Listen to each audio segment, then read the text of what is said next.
Dan, do we have enough members to begin? Yep, that's what I was just gonna say. It looks like we have a quorum, so I'll get started. It appears that Mr. Wall, our chairman, is not here. So if anyone would be willing to step in as chair, Chris, Alex, either of you guys or any of the other members. I'm happy to do it. Okay. I appreciate it. So go ahead and get started then, and then let me go through my whole preamble, and then we can call to order and do roll call. So this is the June 1st, 2023 meeting of the Ohio City Design Review Committee. Virtual meetings, regulations and procedures. The meeting shall be conducted according to Robert's Rules of Order. Actions during the meeting will be taken by voice vote. Recusal due to a conflict of interest should be stated for the record prior to the start of any presentation. Committee members will then leave the meeting for the duration of the case discussed. No presentation submissions will be accepted after the deadline. The chair will call the meeting to order and ask for roll call of the committee. The administrator will introduce the first project and provide some background information when applicable. The meeting will then be turned over to the applicant to proceed through their presentation. Each presentation should be completed prior to questions and comments from the committee. Once the presentation has concluded, the administrator will read any received comments. The committee will then begin deliberations and project review. Please use the raised hand feature if you'd like to speak. After deliberations and review concludes, the committee will render its recommendation and vote. After the vote, the applicants may leave the meeting and the administrator will introduce the next project. All projects will follow the same format until all projects are heard by the committee. Once all projects are heard, the chair will call for any comments or administrative reports. After all reports have been given, the chair will adjourn the meeting. Any and all community members may provide their written comments, thoughts, or questions regarding the projects presented to the committee for review and approval. Community members may also telephone their comments or questions to the committee administrator, which is me. All comments, thoughts, or questions must be submitted to the committee administrator no later than 48 hours before the start of the meeting. Those can be made by email, phone, or by mailing a letter or dropping things off at our office here at City Hall. Public comment or submissions made after the deadline will not be heard by the committee. Public comment will be collected by Landmark staff and sent to the committee members for review prior to the scheduled meeting. Staff will summarize the received comments. The applicant of the project is under no obligation to answer any community questions. Community members are invited to attend the design review meetings, but there will be no open public comment period. So reminder, all projects follow the Secretary of the Interior standards for rehabilitation. All projects are being considered for the issuance of a certificate of appropriateness. All projects are considered on a case-by-case basis. The Ohio City Design Review Committee is advisory to the Cleveland Landmarks Commission. Recommendations by this committee are not final actions. Depending on the scope of the project, submissions may be approved administratively or will need to be reviewed by the Cleveland Landmarks Commission. Projects will be scheduled at the next available commission meeting after an action is taken if it is determined that they need to go to landmarks. That includes the preamble. So I guess if you want to call the meeting to order, I can do roll. And just as a reminder to the committee members, it is a longer agenda. So, I guess if we can avoid kind of, repeating similar comments and move things along as best we can, I think the applicants would appreciate it. I will call the June 1st, 2023 Ohio City Design Review Committee meeting to order, and I would like to begin by echoing Dan's comments. We have a very full agenda, so to the applicants as well, if you could keep it as brief and truncated as possible. Dan, you can call the roll. Thank you. Mr. Frandorf. Here. Ms. Land. Mr. Lozier. Here. Ms. Marinucci. Here. Mr. Sambury. Here. Mr. Talley. Here. And Mr. Wall. Mr. Chairman, it appears we have a quorum. So the first case is case OC 23-24, 2407 Lorraine Avenue for Etta Coffee Roasters signage. We have Dan Wallen here to present. So Dan, I can pull your presentation up, and then if you want to walk through it, just let me know and you want me to change slides. And just so the committee knows, this signage proposal does not need any zoning variance. So great, thank you, Dan. So I think everybody who lives in the neighborhood at this point is familiar with our project. This is Etta Coffee. It is at the southeast corner of Lorraine Avenue and West 25th. Our big glassy facade right now just has temporary graphics on the corner on both the north and the west facade. The reason that we hadn't brought this out sooner was once upon a time in the construction phase of the project, there was a canopy that was going to wrap around this sharp corner of the building, and it was value engineered, fancy general contractor speak for eliminated through the course of that construction. And so we no longer had a clear location to place building signage. And so we basically had to re-engineer a little bit of the glass here at the corner to retrofit permanent signage onto the face of the building. And so what we're proposing due to the sharp chamfered corner here is that we have a building sign on both the north and the west of this corner. So you can go to the next slide, please.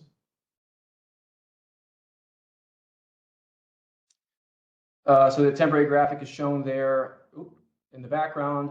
That is in place. That is just peel and stick. So that'll be removed as soon as we ever put the new signs up.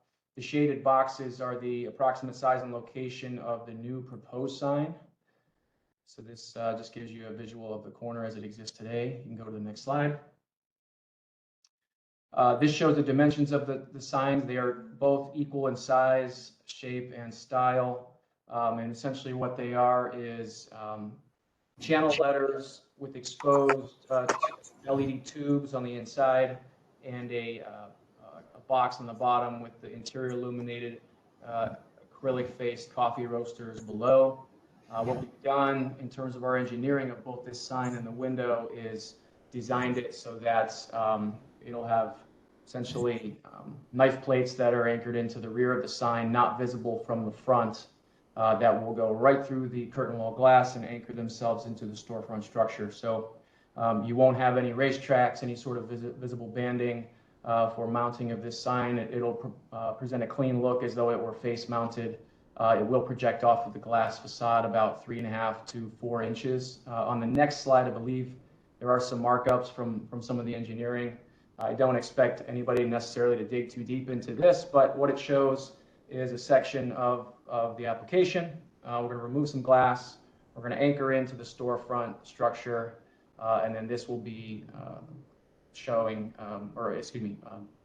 bolted into the rear of the sign so that it is not visible as you're staring at the storefront. So that, I believe, is it. I don't remember. I think we have a couple of renderings of what the sign will look like to follow here, both daytime. And so proposing kind of putting this in that second floor story section centered on the glass there. It's probably rendered up slightly smaller than it will be, but it won't be quite as large as the graphics that are on the windows today. Well within the size allowances, and I think perched at a position that makes the most sense based on the scale of this two-story corner and the way it presents to the intersection. Dan, any comments from committee members?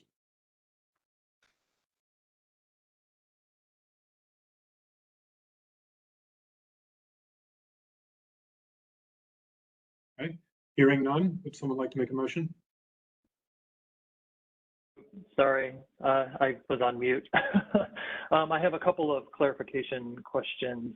So you mentioned that the view that we're looking at now, that the signs aren't quite rendered maybe to scale. It might be a little bit larger than what's being rendered here. Just slightly. I think we were asked to put these renderings together in the past few days. So if you go back to the first photo, one page before this, The signs will be smaller than the graphics that are currently on the windows now, but slightly, I think ever so slightly larger than what the rendering shows. So each pane of glass is about 45 inches wide, and our sign is just about 10'6", I believe 10'8" in terms of its width. So it'll span and be centered across about almost three panes by the time that it's anchored in. Okay, thanks. If you can go back to the rendering again. So I know this is probably just, if you go to there we go, that one. I know this is probably just graphically, but it looks like they're not quite in the same position on either face. You mentioned that they're going to be centered through amongst the mullions. So I think that would be the recommendation. And then I have just one more question. So the reason for the location, sort of the elevation, most of the signage around the rest of the building looks like it aligns with sort of the narrower band just below that, just below sort of the upper band. Was there any thought about locating it sort of in alignment with that, with the other building signage in that lower band? Yeah, we did consider that. You can kind of see off to the right side how the bands that you're referring to are slightly misaligned. The brick as it comes in further down south on the street is slightly higher.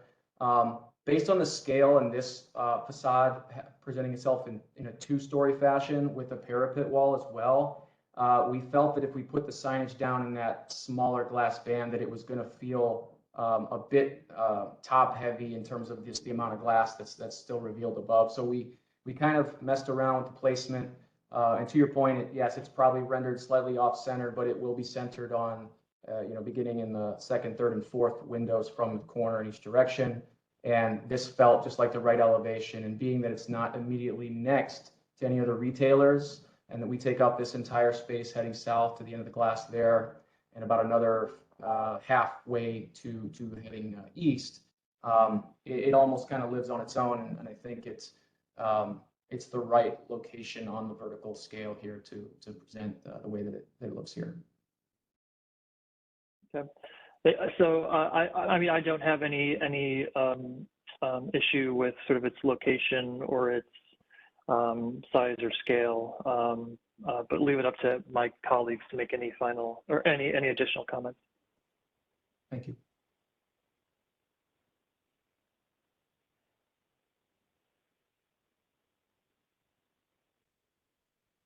Any other comments? Someone like to make a motion? I'll make a motion to approve as presented. Have a second? Second. Oh, sorry. Dan, call the roll. All right, Mr. Frondorf, Yes.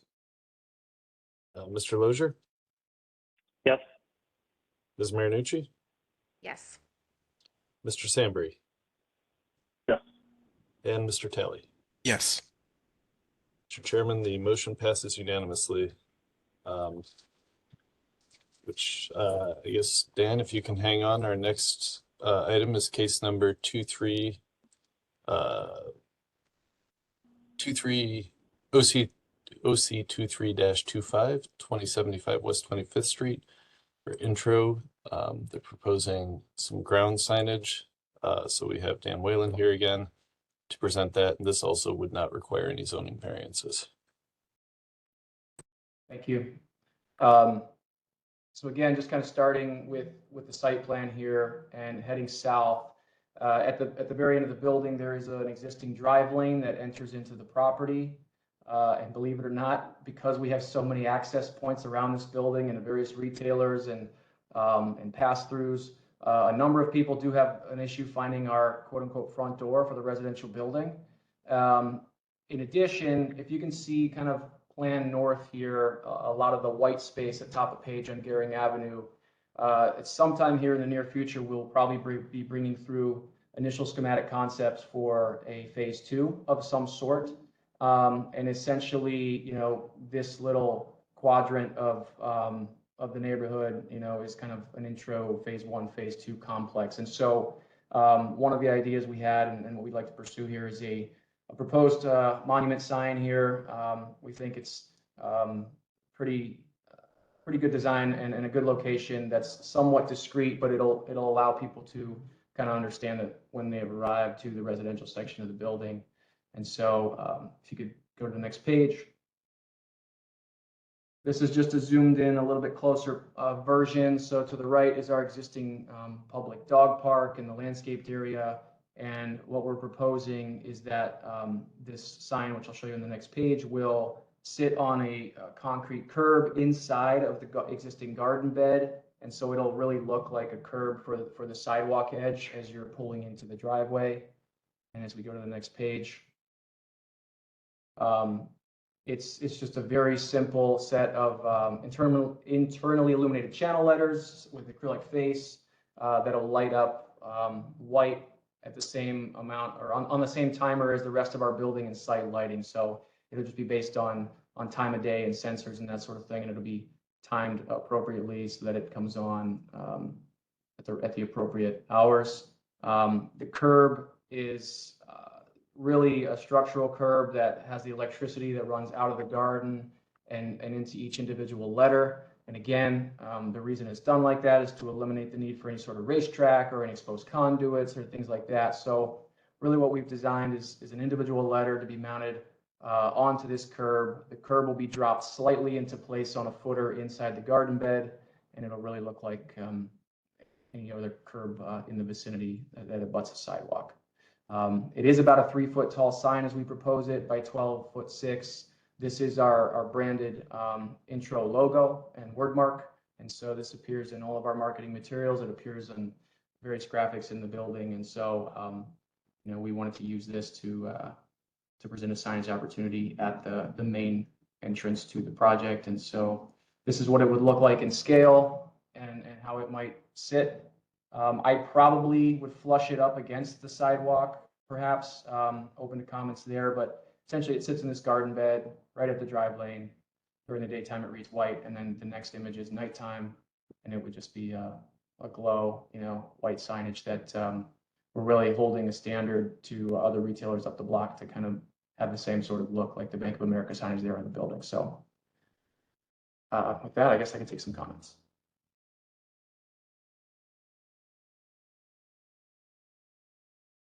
I'll start again, I guess. I think the sign looks like it's an appropriate scale. I like that it ties into the other marketing materials that you have. So it's sort of the branded identity of sort of that as an element. I personally kind of like that it is set back slightly from the sidewalk. But again, I would appreciate comments from my colleagues. Other than that, no real questions or just sort of, I guess, just general comments about my thoughts. I agree with Chris. I think a 12-inch setback. So if there's ground cover or planting around there, give it some breathing room. But other than that, I have no other comments. Got it. Thank you. Yeah, I think, again, with the setback, not to continue at the same point, but thinking for winter, it may be out of the way for any kind of snowplow or anything like that. So I like a setback as well. No problem. No other comments? Would someone like to make a motion? I'll make a motion to accept as presented with the 12-inch setback. Is there a second? Second. I'll second. Call the roll. All right, Mr. Bendorf, Mr. Lozier, Yes. Ms. Marinucci, Yes. Mr. Sambry, Yes. and Mr. Taylor. Yes. Mr. Chairman, the motion passes unanimously. Dan, thank you for the presentations. since these don't need variances, we'll just be handling them administratively, so we can follow up with our office, Jessica, or I, after the meeting, and we'll get you squared away. Thanks, So everybody. moving on. Appreciate it. Thank you. Take care. Moving on to our next agenda item, we have case OC 23-26, 4009 Clinton Avenue, proposing a dormer addition to a secondary elevation. Today we have the property owner, Andrew, I apologize if I get the last name wrong, Kojan. That's correct. Nailed it. Well done. So yeah, Andrew, if you want to go ahead with your presentation, just let me know and you want me to advance the slides. Sure. Thank you. All right. So you've got my wife, Bridget, and myself online. We moved in about a year ago. We actually presented on addition on the back side of the home. And then my dad came into town and said, hey, probably should look at doing a dormer at the same time. So that's why we're here. Rather than do two construction sets, I'd rather combine it into one. So you can go ahead and advance. All right, so just like that addition I mentioned briefly off the back, that will pair with this if we do get granted approval, working closely with David with DH Ellison Company. So he did all the design work and came out and worked closely with him. And then just a couple of highlights on the roof pitch of the dormer. It will match the original design of the home, which is a 10-12 pitch, so it'll look uniform and symmetric, which is good. And then the materials will be consistent with the home, so no vinyl anywhere, use hardy board, etc. So you can advance. Just a site location, notice that it sits off, our home sits a little bit further off of Clinton Avenue. It's a little bit older home than most on the street, so it's quite a bit off the street. So just give you context there. You can advance, please. As just a visual, it's about 56 feet off of the road. So just kind of give you a visual of what we're looking at. You can advance, please. Thanks. So here's the dormer. Basically, the 10-12 pitch I looked at, if you look in the middle picture there, it's like a standard dormer like some of the neighbors have, just comes off and you're going to see hardy board there. But David highly recommended that we actually match the pitch and it looks a lot cleaner, which I agree with. And then simply have 3 windows up there that would either be wood or fiberglass. They're symmetric along the dormer. And then you'll have a 10-12 pitch on the opposite side that faces the back alley, which is Vine Court. And then the picture below just kind of shows where the original 10-12 pitch was, and the challenge is there's really no room up there to hit your head, so that's why we're proposing the dormer. You can go to the next slide. And this is where it'd be situated. So you can see the original pitch of the home, and somebody must have added skylights before us there, but we would remove the skylights, kind of look a little out of place, and the dormer would come up almost near the ridge there and come straight out. And then the back portion there where it's kind of the roof line stops and goes down to another pitch there, that will be removed as part of the previous approved addition. So it'll all look uniform. Again, next slide, please. As far as materials, we won't be using any vinyl. We will be using hardy board, which will match with the back of the home when we do that addition there. And that deck that you see there will be tore off as well. That's already previously approved. Windows will be fiberglass or aluminum clad, wood on the inside, depending on the lead times there. And then shingles just to match existing. So pretty straightforward. Give me that advance, please. Oh, that's it then. So open to any questions, suggestions.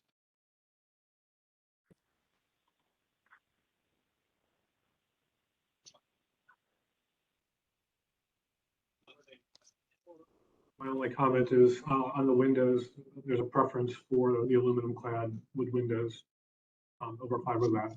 Not to say that it can't happen, but that's a strong preference typically. Okay.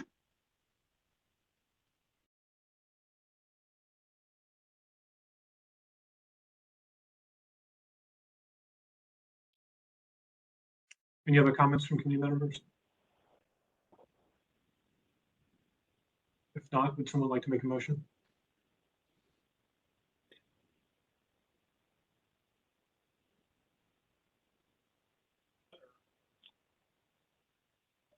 I'll make a motion to approve as presented. Do I have a second? I'll second. Thank you. Anyone call the roll? All right, if there's no other comments, Mr. Frendorf, Yes. Mr. Lozier, Yes. Ms. Marinucci, Yes. Mr. Sambry, Yes. and Mr. Talley. Yes. Mr. Chair, the motion passes unanimously. Andrew, thank you very much. I'll be in touch later today about next steps. Okay. Thank you for your time, everybody. Thank you.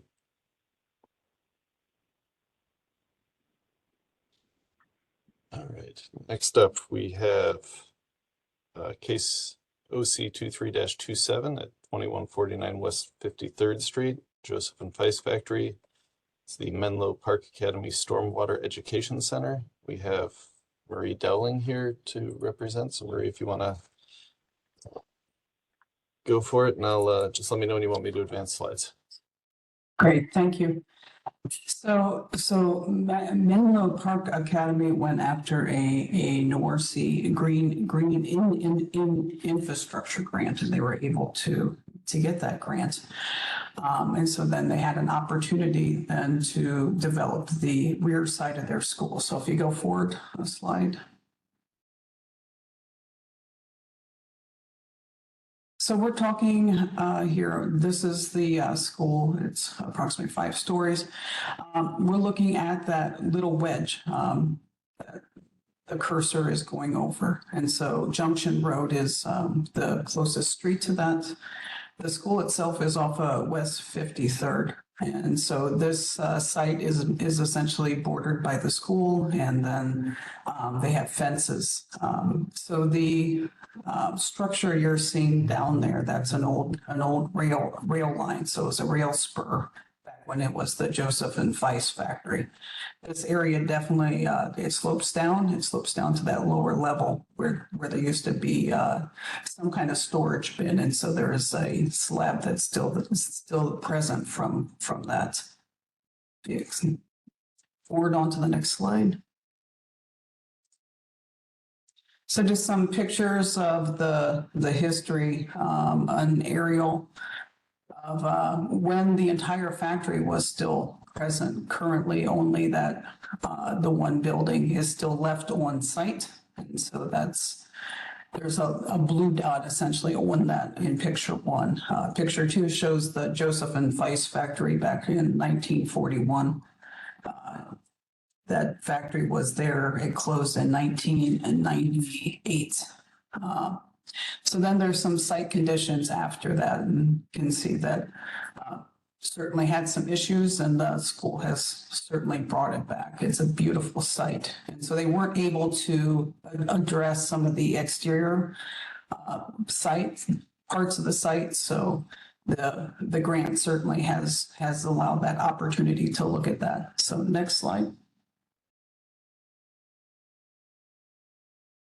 So this is that wedge area that I was speaking about. And so the NORC grant, essentially, it allows us to take the rooftop stormwater and store it on site. And so there's a chamber actually on both sides of the building.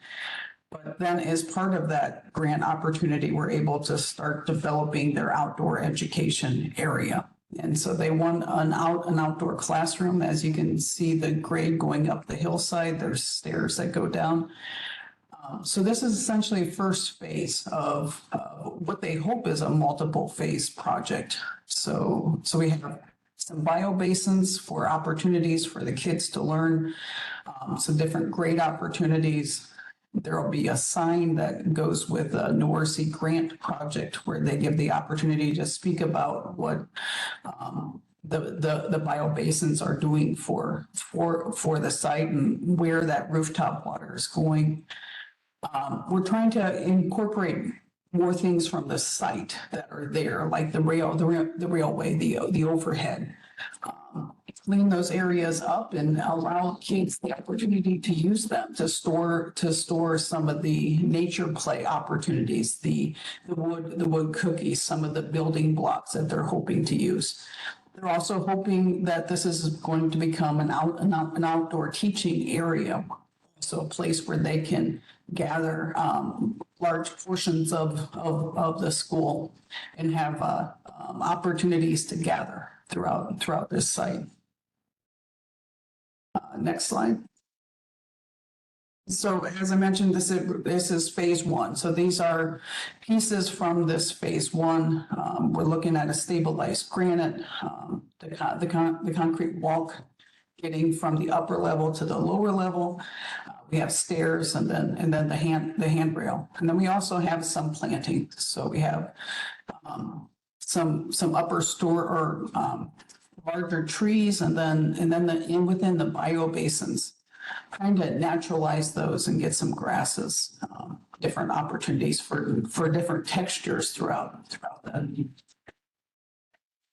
So that is my presentation. Okay, thank you. Comments from the committee? How is there a proposed path for folks who have accessibility requirements? Is there plans for like a ramp or something, or how does one navigate the site? So there is a lower level exit, and so accessibility for the lower level is through the school, and that's through the cafeteria. So within the building, they'll have the ability to exit. There's no stairs, and then they'll be able to be at that lower level. But there's no room for like a ramp or something from that garden walk to the stage that would let them go outside along the same route. Correct.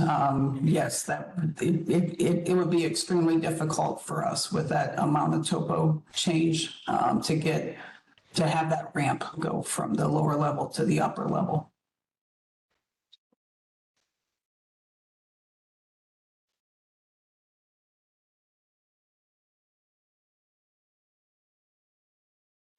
And there's oh sorry.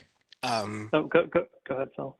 There's so the stage is at the lower, there's no room to make use of the because it seems like the topo is like it's stepping down to it. There's no room to make use of that for like a seating or something like that. There's no plans for that to We had wanted to, but our budget, the grant had a fixed amount, and so a good portion of that is underground, and unfortunately, we weren't able to get everything we wanted to above ground. So yes, we did want some sandstone seating. We're hoping that does come within a future phase. Gotcha. Okay.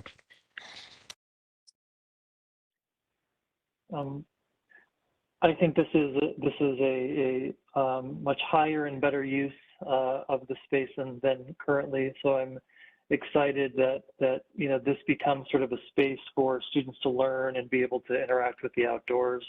I want to sort of echo Phil's comment that as maybe part of a future phase to study how to get an accessible ramping system that gets from the upper portion down to the stage. But I understand from the amount of the grant that was sort of granted, that might not be an opportunity at this point. But I would encourage the team to investigate that as a future phase.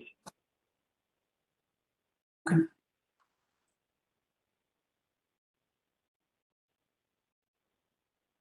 And then Dan, is this conceptual or is this final approval? Given the location and the, I guess the scale of the project, this was final. Okay.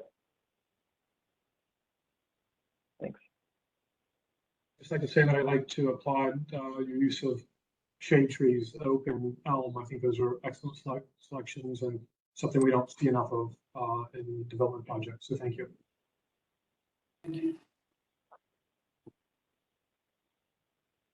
If there are no more comments, would someone like to make a motion? Motion to approve as presented. Okay. I'll second. Thanks, Chris. Please call the roll, Dan. All right, Mr. Frondorf, Yes. Mr. Lozier, Yes. Ms. Marinucci, Yes. Mr. Sambry, Yes. and Mr. Talley. Yeah. All right, Mr. Chairman, the motion passes unanimously. Thank you. All right, so Maria, I'll be in touch. Thank you. Great. Thanks.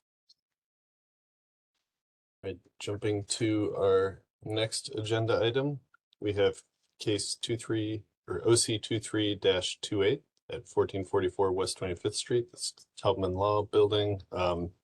Proposal for a mural, basically to replace a mural that was there prior to some work being done on the building. So we have Mike Sobek, maybe Brian Tubman's here, and Pete Snavely to present.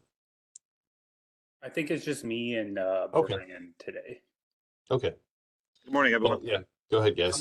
I'm gonna mute myself unless I jump in. I'm sitting in the courthouse right now, so just wanted to make sure I jumped in. Nice to see everyone. Yeah, so I am the artist on this mural. You can hop to the next slide. Try to make this quick. Here's some of my past work, just so you have an idea. You might have seen some of these, but just what I've done. Next slide. So this is kind of a mix between the TV show character Better Call Saul, kind of a tongue-in-cheek thing because it's a lawyer's office, and then some references to surreal artists. You can hop to the next slide. Here's like a few of the classic paintings I'm trying to kind of reference in this mural. Just to give you an idea of kind of where I'm coming from with the imagery. Next slide. So here's the concept. It's, you know, a lot of my work has big food and big portraits. So it's kind of the combination of the two things, and you know, references from the TV show. And sorry, one second,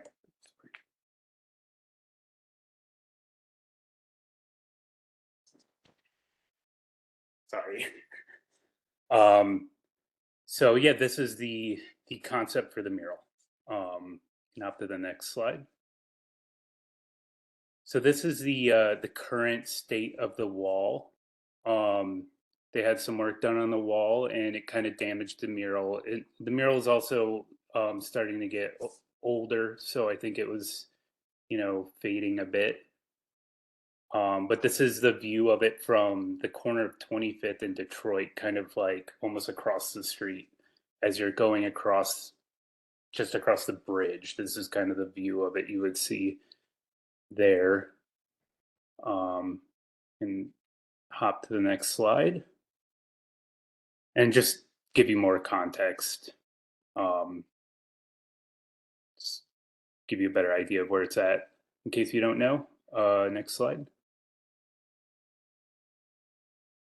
Again, this is just kind of a shot from the other direction, just another context shot. Next slide. So this is kind of what it would look like from that angle. You get, it's blocked a little bit by that covering, but you can still get a good sense of it from this angle. Up the next slide.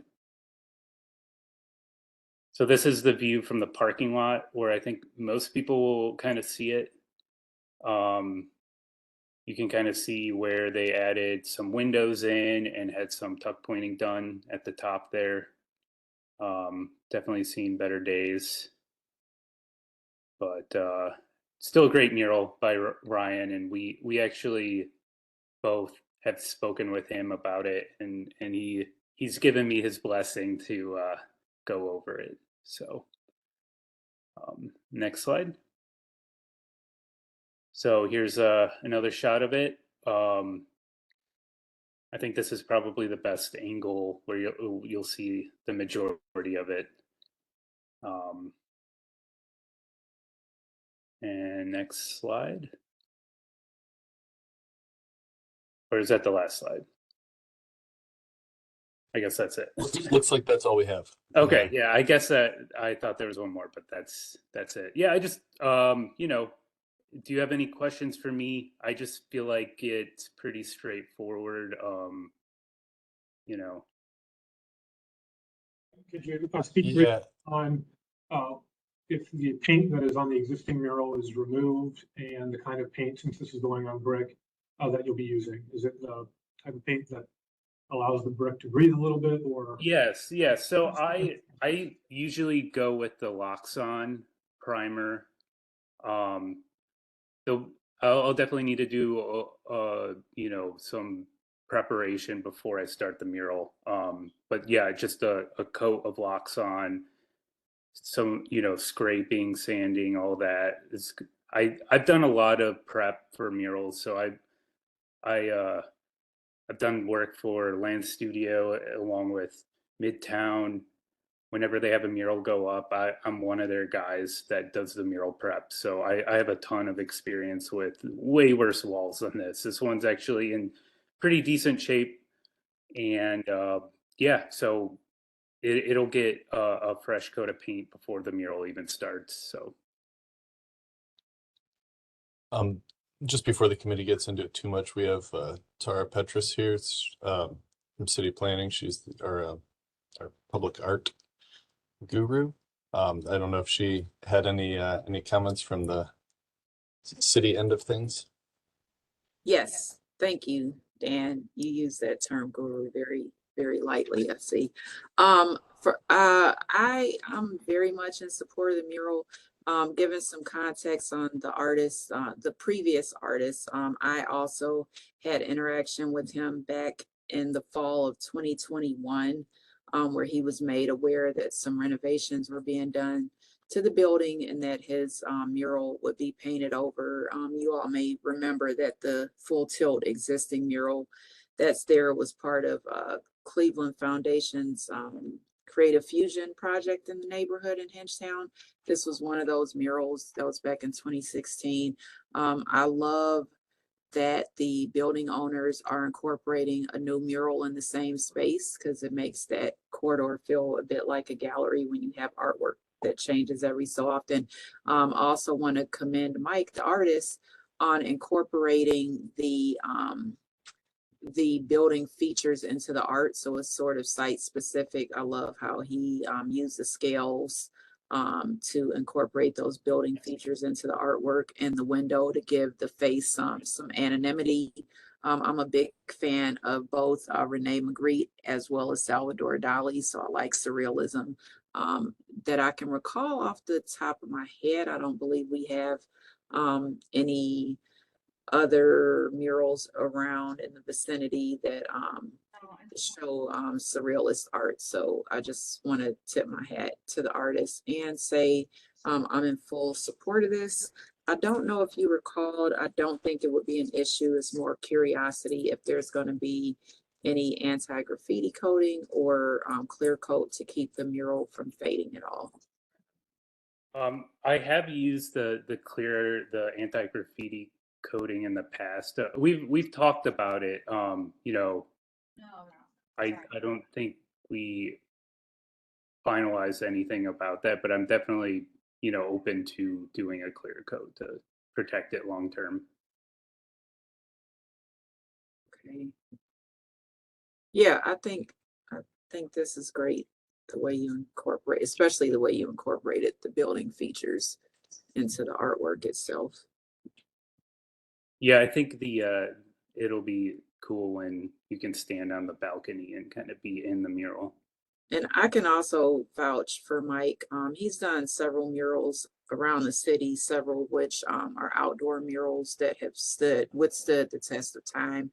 So I just wanted to make that comment as well. But again, I'm in support. Thank you. Thank you.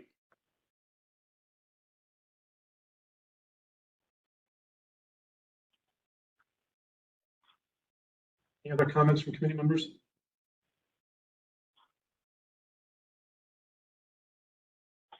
All right. Sure. I'll Go ahead, Chris. I think so. Okay. So one, I just want to say, Mike, I am a big fan of your work. I especially am familiar with the pizza and really like that a lot. Overall, I really like the mural, especially again that food theme, and as Tara had mentioned, sort of incorporating the building features into the mural itself. I guess and I understand, reasoning behind sort of the character Saul being there, this being a law firm, but, I do question whether that, other than, that connection, how he in particular relates to this community, and I just question him as sort of that figure himself. Other than that, I really do like sort of the balance of the mural, the coloration, the rest of the subject matter, the scales, things like that. And I do have confidence, seeing your work holding up over time, that the mural itself will be in place for years to come. I have a clarification question for Dan. In the past, we have been told we aren't allowed, or we aren't able to critique or comment on the content of the art, that we're just looking at the appropriateness of the location and like the application to the building. Is that still the approach that we're supposed to be taking? Yes, yeah, we primarily impact to the building, so kind of steering clear of content and more focus on whether a mural, covering the entire wall like the previous one did, is appropriate for this building. All right, then I retract my stricken from the record. Thanks. Sorry, Chris. I didn't mean to. Oh, no. I appreciate that. I just wanted to make sure I was still. Okay, so in that case, I don't have any. I don't have any concerns or anything like that. So I don't know if my other committee members agree. So I had two things. Again, I love the colors. I love the location. I think it's really an amazing mural. In this view, it looks like that balcony is like notched back and recessed. So I guess I'm curious to see how, and when it gets painted, I'm curious to see how you reconcile that. Because I would imagine from like that view, that scale is going to be like, coming around the wall a little bit and like, framing it. So I'm curious to see how that gets reconciled. I think it'll still be amazing. And I, learning that we're not supposed to kind of comment on the content. I also kind of had a similar thought, because I was like, wasn't Breaking Bad about like a meth dealer? And, and I guess in my mind, we talk about appropriateness for this community. I don't know, maybe there's space to talk about it in that, with that regard of like, what are the references that are being put out into the community. But I do think it's a great mural. That was still my thing. It's like, isn't this crime? And I'm sure it's popular, but crime and meth.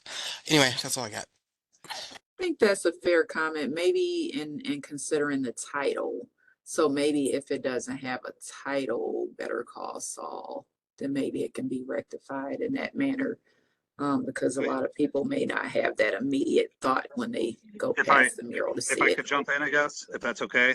I just think I'm looking at it as pop art. I'm looking at it as something that is one of the more popular shows ever. I'm not looking at it as a drug dealer or a criminal defense attorney or anything like that. I just thought it'd be a cool idea. And I don't think we're having a title on the mural at all. So I think it's just titled that way for everyone to hear. Any references towards meth or anything like that, it's all fictional. So I think it's just cool. I mean, I think it looks fun. I think it's something that will draw people's attention to the area. People want to take photos with it. I mean, we're looking at one of the more popular entities for almost 15 years between Breaking Bad and Better Call Saul. So that's the way I approached it when I met with Mike. So I can understand the hesitancy with the content of the show, but I think we're just looking at it as a whole, and that's hopefully the approach we're all looking at it there. Hopefully everyone can hear me okay. Thanks. Yeah, I agree with that. I think it's subtle enough where you won't immediately jump to the TV show.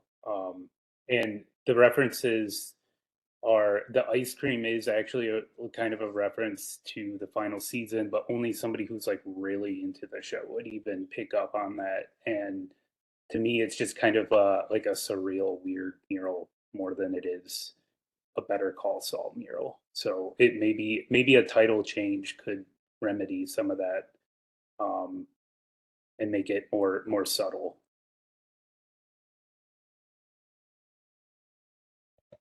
I think it's cheeky. I like it. I don't have concerns with the association.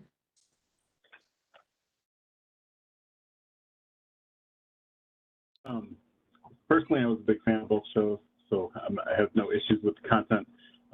My question actually is more towards the area of the parapet that was remodeled or repaired.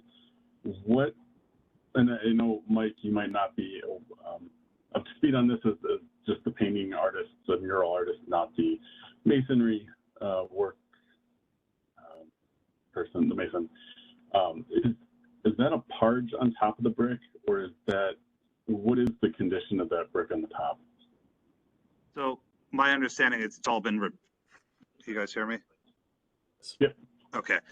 It's all been repaired. So that parapet wall has been fully rebuilt. And it's all stable and it's all brand new.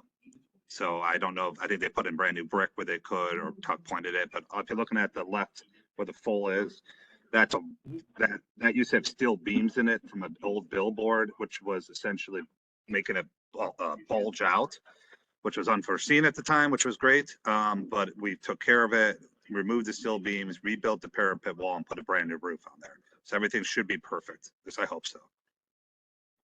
Mike, I believe it is. Does that answer your question? I'm not a GC either, but I had my hands on everything in this building, so. I guess I'm just cautioning to make sure that the paint is the right paint, because if that's a parge that's a new material, it hasn't been exposed to air long, and it hasn't had a coat of paint on it at all. So I'd caution whatever is being done at that portion of the building to make sure that the paint does allow any of the moisture that's still in the masonry to evaporate and to escape, and to allow that to breathe, so that you don't have any damage on that part of the mural in the future. That's a brilliant idea. I'm not sure if it makes a difference, but that has been exposed for at least a year and a half now. Okay. Yeah, and I plan on using, or I am using Loxon, which is breathable. It's usually what I prime any sort of brick wall with. So that is especially meant for that kind of bare brick wall.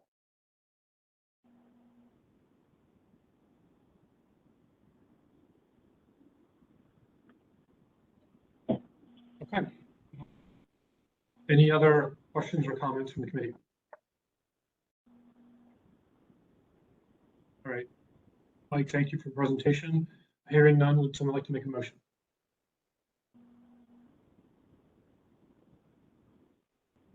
I'll make a motion to approve as presented. With the conditions of the appropriate paint being used per Michael and other comments. Yes. Thank you. Second? I'll second. Dan, call the roll. Mr. Fondorf, Yes. Mr. Lozier, Yes. Ms. Marinucci, Yes.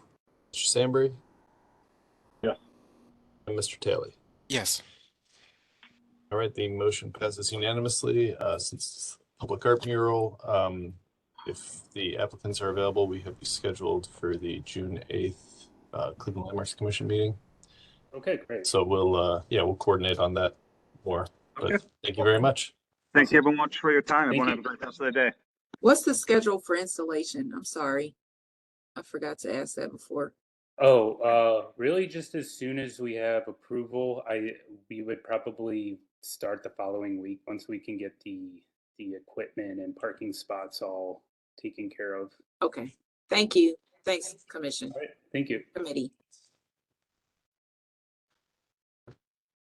All right, next up we have case OC 23-22, 2900 Detroit Avenue, the Van Roy Coffee Building.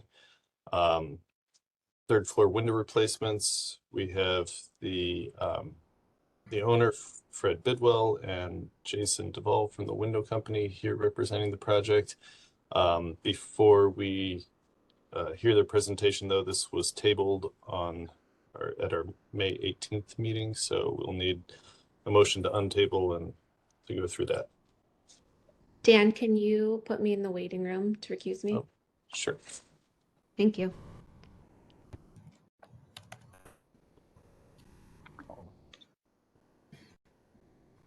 We still have quorum, correct? It always takes me a second to figure out how to do. All right, there we go. Ms. Marinucci's in the waiting room, so if you have someone who'd like to make a motion to untable, we can move forward.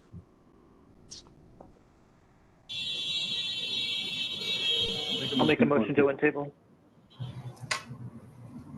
We'll call that Chris with the first, Mike with the second. Okay. All right, Mr. Frendorf? Sorry, I didn't hear your response. Yes, okay, sorry. Mr. Lozier? Yes. Mr. Sambry? Yes. And Mr. Taylor? Yes. All right, Mr. Chair, the item is untabled, so Mr. Bidwell or Mr. Duvall, if you want to go through your presentation, just let me know when you want me to change slides. Sure. This is Fred Bidwell. I'll get us started here. So this is the Van Roy building. This just shows you the location. I'm sure you're all familiar with it. Let's move to the next slide. So the project in question is replacing all of the windows on the west side of the building on the third floor. The reason for the replacement is primarily energy efficiency.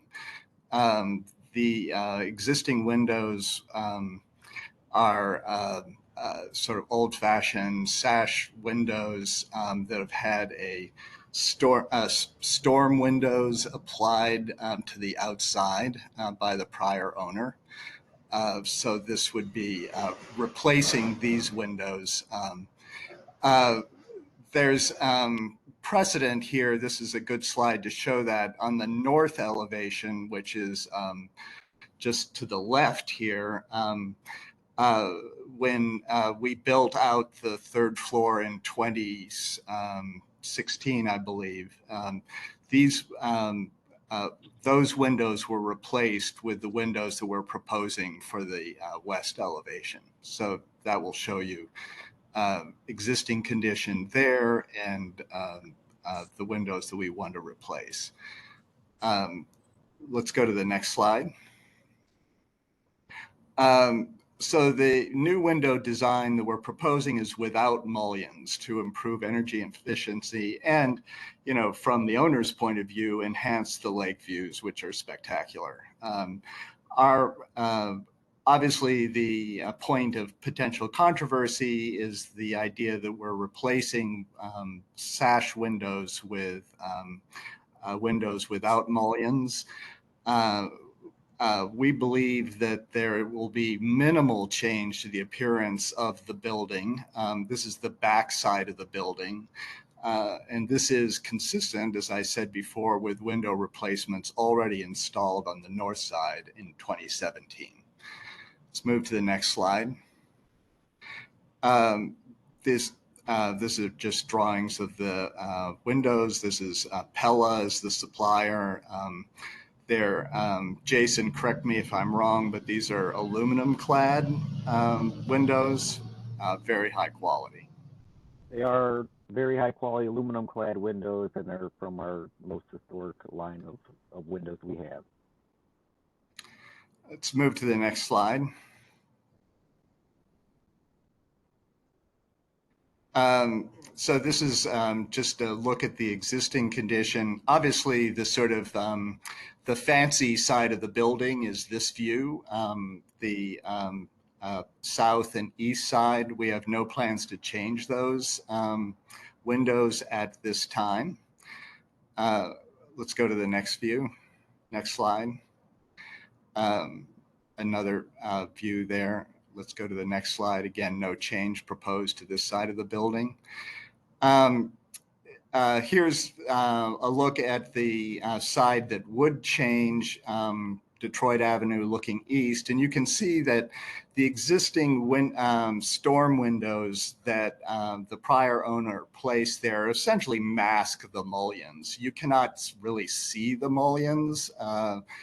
And in fact, if we replaced these windows, if we replace these with sort of fake mullioned windows, and I do have a big problem with fake mullions, being a big believer in form follows function, there would be a radical change to the appearance of the building because those mullions would then be very, very visible and would not match the rest of the building on this side. And I will point out that I am the owner only of the third floor. This building has been condominiumized. There are separate owners for the second and first floor. So I do not control the appearance of the windows on the second floor.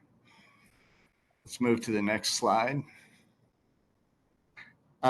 This is a similar view from the shoreway. Again, the mullions are not apparent from these views. And again, if we replaced these windows with traditional sort of, fake sash windows with mullions, there would be a radical contrast between the second floor and the third floor that I think would be pretty inappropriate. Let's move to the next slide. This is just a close-up of the proposed window style. And I think that's my last slide. Full disclosure, this project was presented to Landmarks. I was not able to attend that meeting and it was turned down. But I really want to take it back to them because I don't think they really understood the actual situation here and the impact of replacing the windows with sort of reproduction sash windows, which was what they wanted us to do, but I think would actually be a design mistake. So with that, I'd love to have your questions and comments.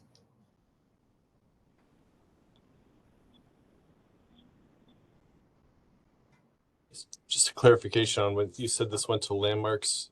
Are you referring to the meeting last month where this committee reviewed this proposal, or was this proposed at some point previous years to the commission? I think this was last month. I wasn't aware that I wasn't there, so I don't know who attended. Gotcha. Yeah, that was just for point of clarification. That was this committee's I guess May 18th meeting. Oh, okay. So we had so Jason was here, but I think everyone everyone who's here now was a part of that meeting as far as the committee members go. So Oh, okay, I yeah, so understand. and at that point it was tabled, not denied, just for clarification. All right, thanks for that clarification. Sure.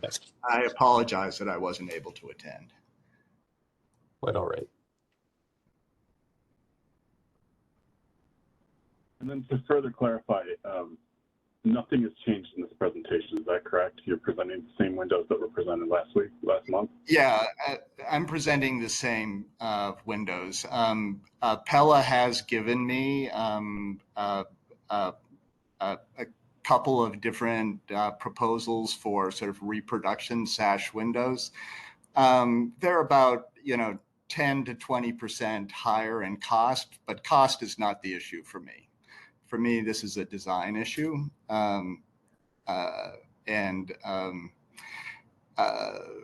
Honestly, if I have to replace these windows with reproduction sash windows, I likely would not go forward with the project because I think it would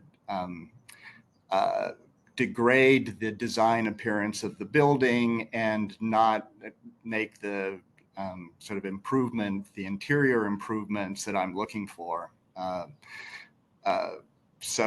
And it would create really some issues with the owners of the other floors because they would then be forced to match, whatever I do at some point if they had to replace their windows. So.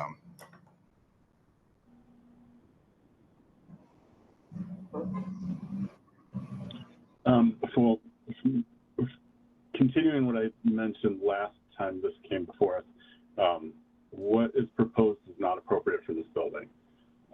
If you're opposed to,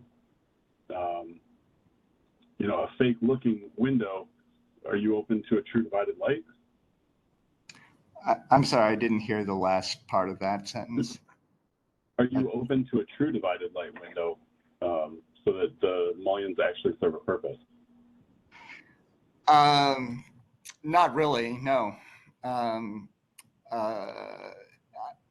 haven't actually quoted that. My guess is, and I defer to Jason, that would be a very large increase in cost. I also question whether I would get the energy efficiency that I would with this proposal. Well, then I will repeat what I said last time, and I do not believe that the windows, actually the ones that we're looking at now, I do not believe those are appropriate for this building. I would like to see a double hung look with divided light, true or faux divided light. And the operation, like I said before, is not a concern for us or for me personally. They could be a hopper, they could be a double hung, they could be a casement. I'm not concerned with the operation. I'm more concerned with the look. I think you're right. This is a design issue, not a money issue or any other kind of issue. This is purely a design issue. I think you can get the energy efficiency out of any of the options. So for me, what is proposed is not appropriate. I'd like to agree with Mike. Seeing as the historic windows had divided lights, to me that's the direction that I would also recommend. I have to agree with my colleagues on this. Well, with respect, I think you're putting an unreasonable burden on this building as a cost. There are a lot of windows here, and the expense of replacing them is significant. And the utility of the building and the desirability of the building for the current or potential future owners, I believe, is significantly reduced if we go with this sort of reproduction window look. And I also believe that its actual visual impact is minimal. In fact, I believe it actually will degrade the look of the building, because the owner of the second floor is not going to replace their windows to match this. They do not have the funds to do that, and I don't think they have the motivation to do it. So we'll have what in effect is a third floor, which is sort of a reproduction look, and a second floor which doesn't match, which I think is a worse situation. Well, I think the challenge looking at the north side of the building today, there is that mismatch where you do see the mullions on the second floor and don't see them on the third floor. And I know that it's more difficult to see the mullions on the west face. However, they are there. And if you completely get rid of them, and if you're actually looking at the building, you'll notice the difference between, you know, the windows on the third floor without mullions and the windows on the second floor with mullions behind a storm window. Yeah, I mean, obviously there is a difference, but I think we'll go from a subtle difference to a radical difference.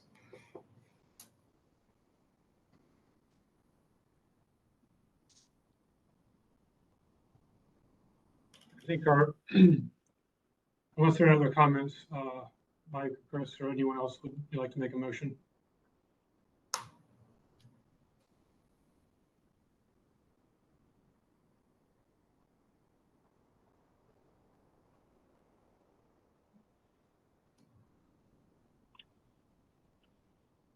Motion to not approve.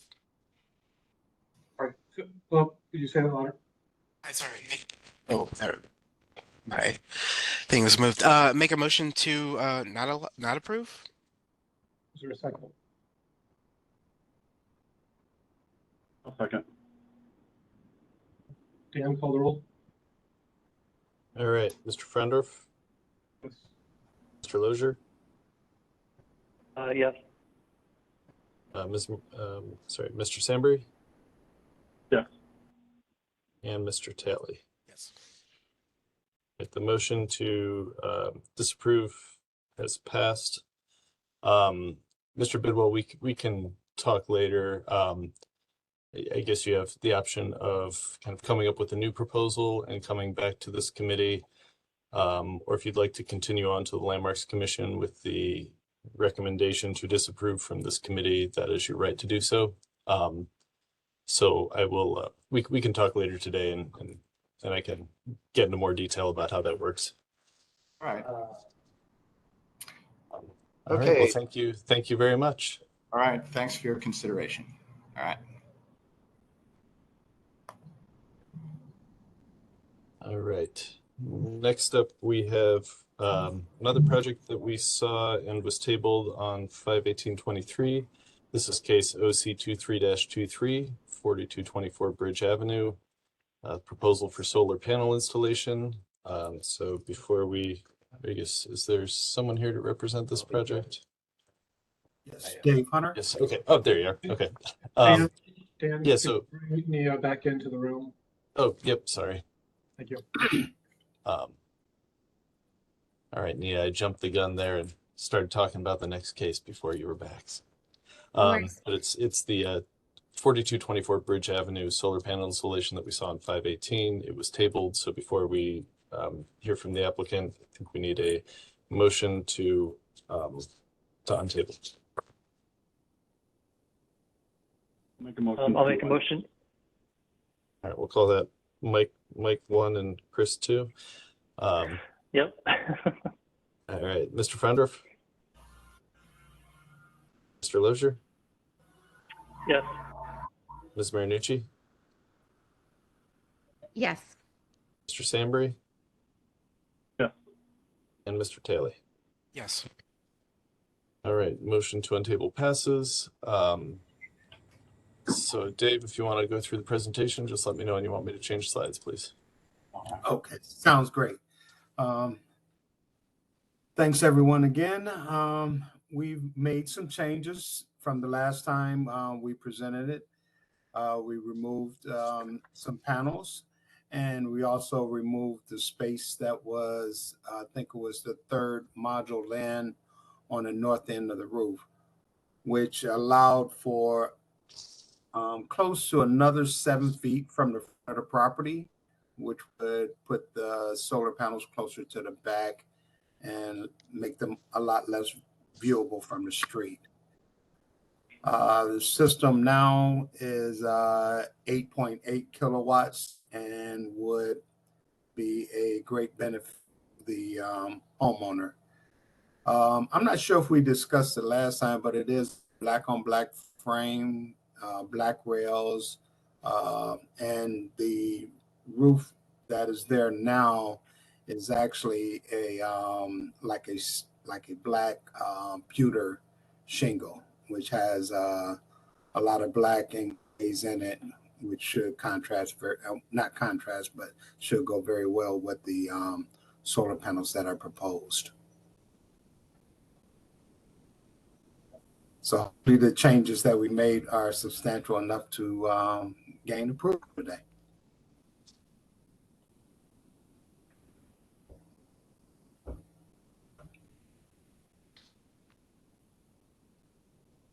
Open up for any questions. Would you lose a lot if 4 panels, in that image there to the bottom right, were removed such that the solar panels start after the dormer that's on the other side of the roof? Just to push it back a little bit. Yes, those 4 right there. To remove 4 more, are you saying? Yes, that's what I'm asking.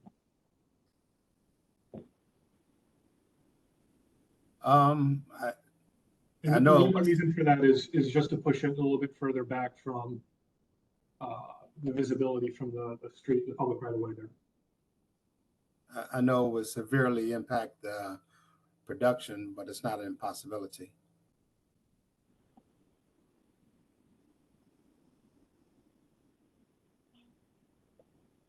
What was the reduction? It's about 7 feet. I mean, what was the reduction in, was it kilowatts from the original proposal? We went from 9.6 to 8.8. Okay. So about 1.2 kilowatts we reduced. Okay.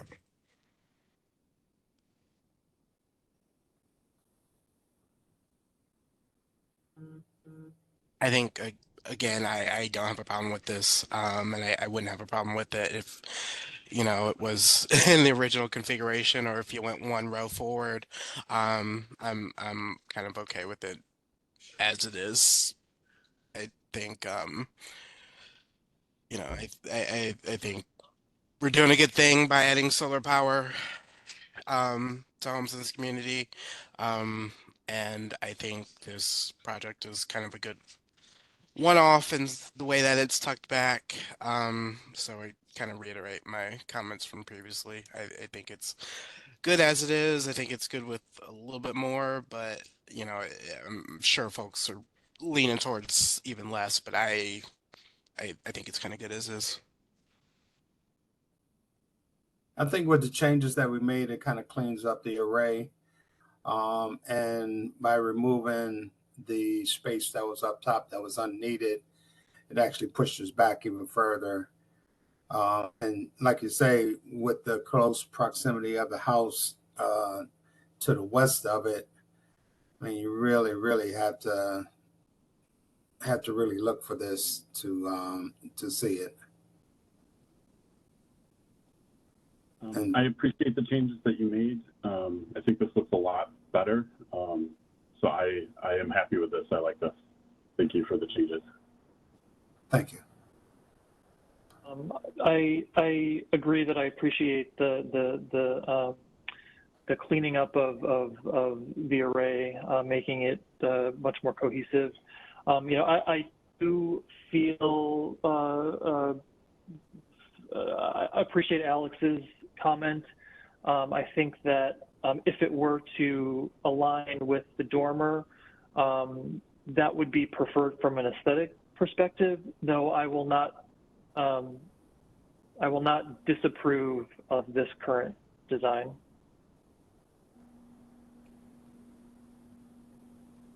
I agree with Chris's statements.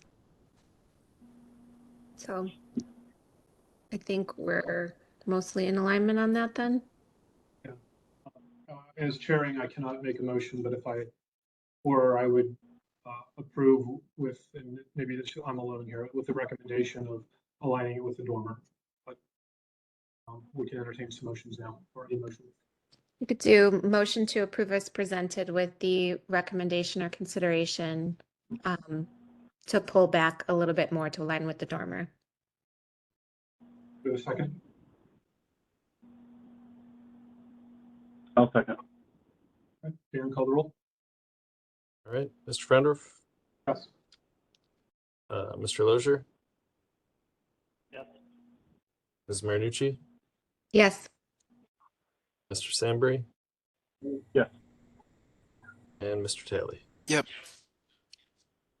All right, Mr. Hunter, thank you very much. I'll be in touch with next steps. Okay, just to be clear, we are approving moving forward as is, or? Yes, yeah, they voted to approve as presented with the recommendation to, move it back a little further to meet the dormer. It's not a requirement. But yeah, I'll talk to you about next steps as far as whether it has to go to the Landmarks Commission and all that. Thank you very much. Thanks, All right, everyone, thank you. for your time, and enjoy the rest of the day. Thank you. You too, thanks. Thanks.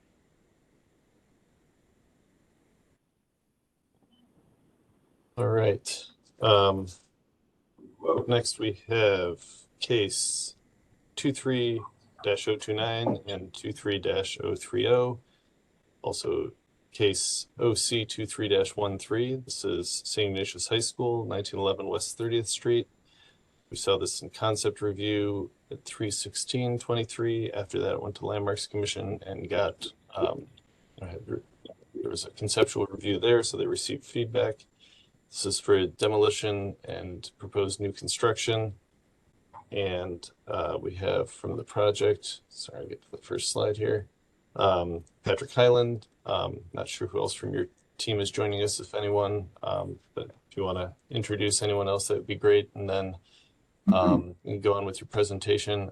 I think we could probably kind of skim past the first few slides pretty quickly. I think everyone was here for the concept and is aware of the orientation and where this project is going on. So maybe focus on the changes since when they saw it for conceptual and kind of the final details. That would be great.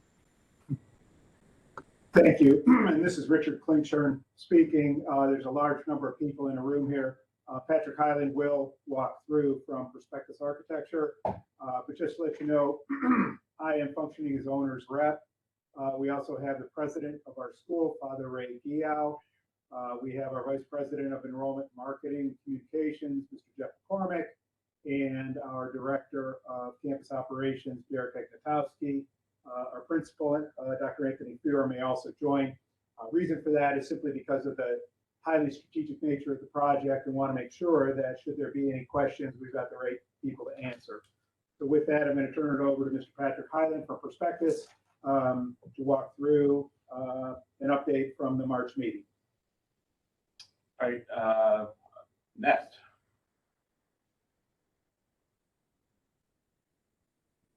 Excellent, next slide. I'll quickly go through these. Of course, the yellow box represents where the project is. We'll get on the left side of existing Wadsworth Field. Next. Again, just a closer view of that same site in yellow. Just make sure everybody knows the two buildings that are coming down, the Carroll Gym and the power plant. The main building stays, the library stays, Sullivan and Murphy gyms all stay. Next. Again, the two buildings to be demolished, Carroll Gym and the power plant. Next.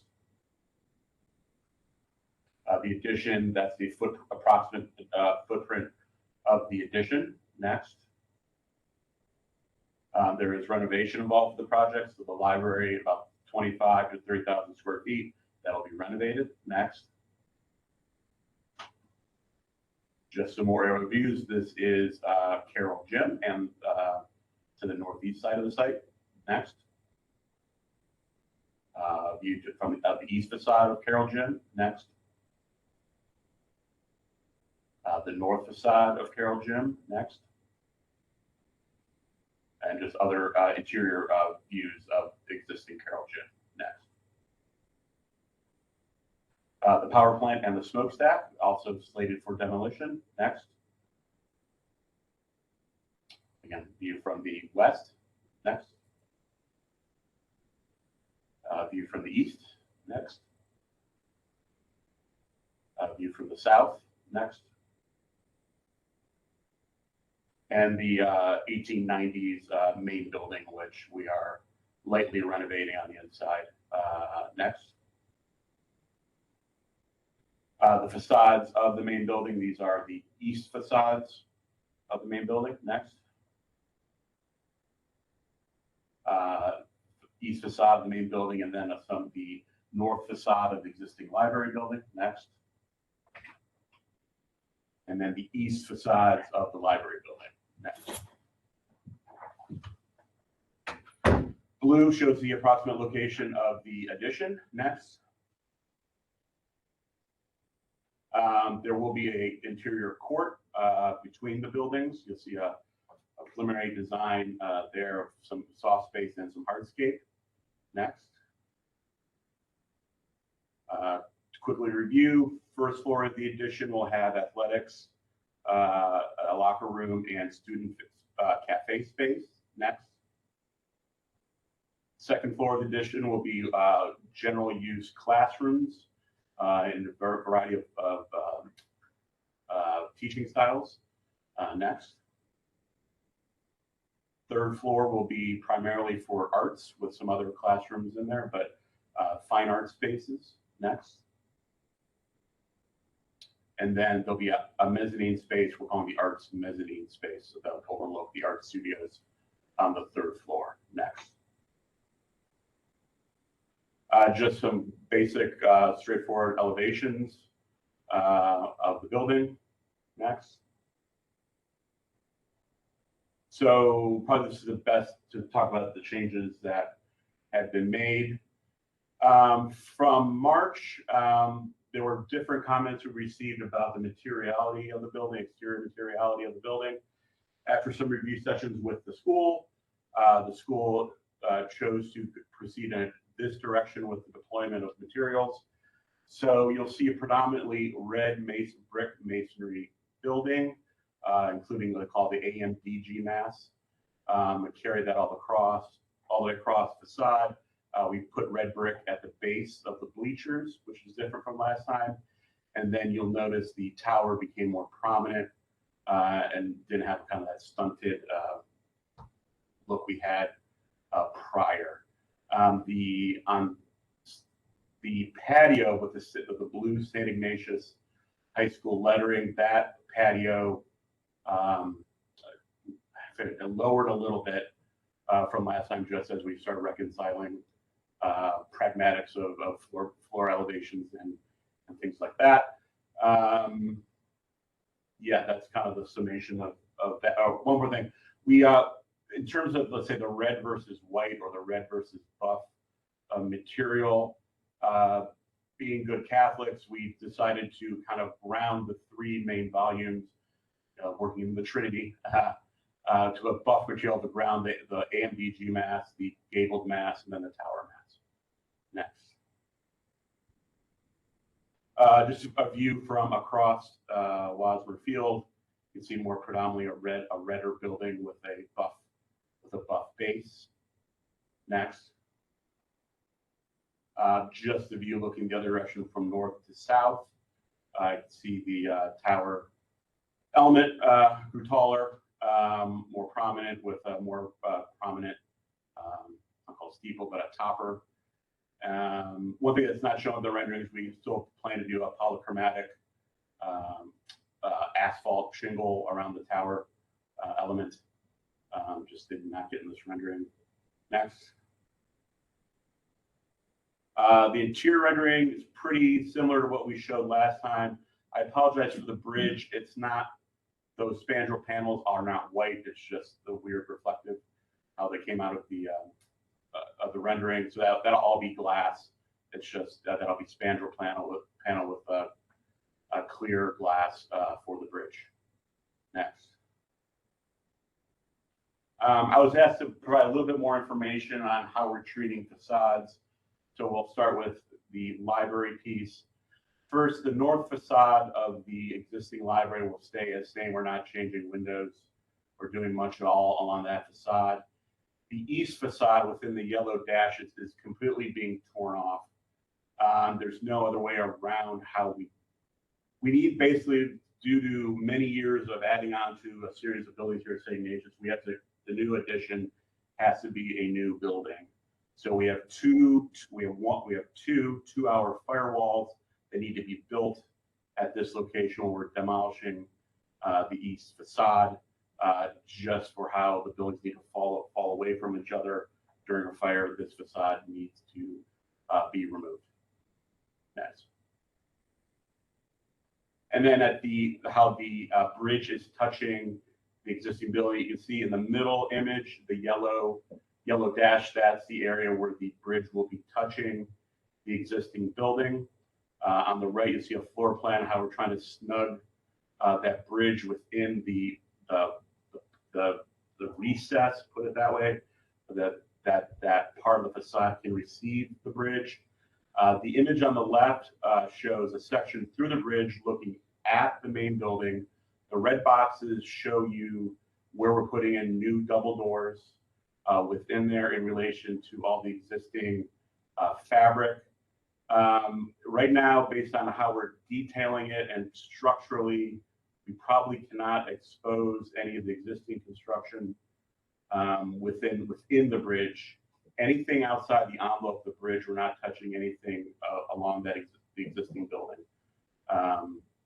So we're still trying to figure out how to put lintels across those doors, try to preserve those arches, but physics may tell us we may have to install the lintels a little bit higher along those walls.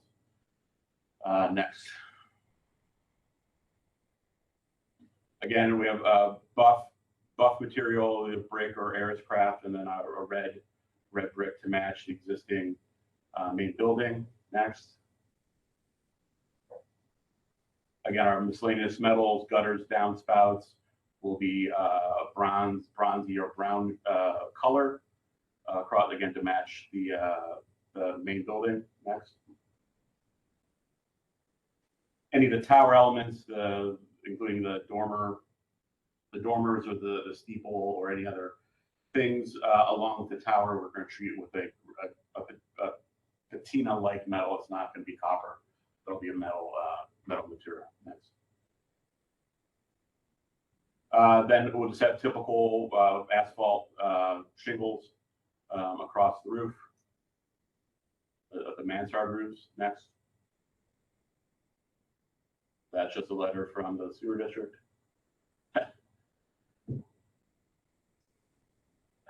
Next. Stormwater wise, we're draining everything to the north. There's a storm sewer underneath Carroll that goes underneath the existing Wasmer field that'll be tied into and utilized. Next. And that's just the area of disturbance diagram. Next. I think that's all I have.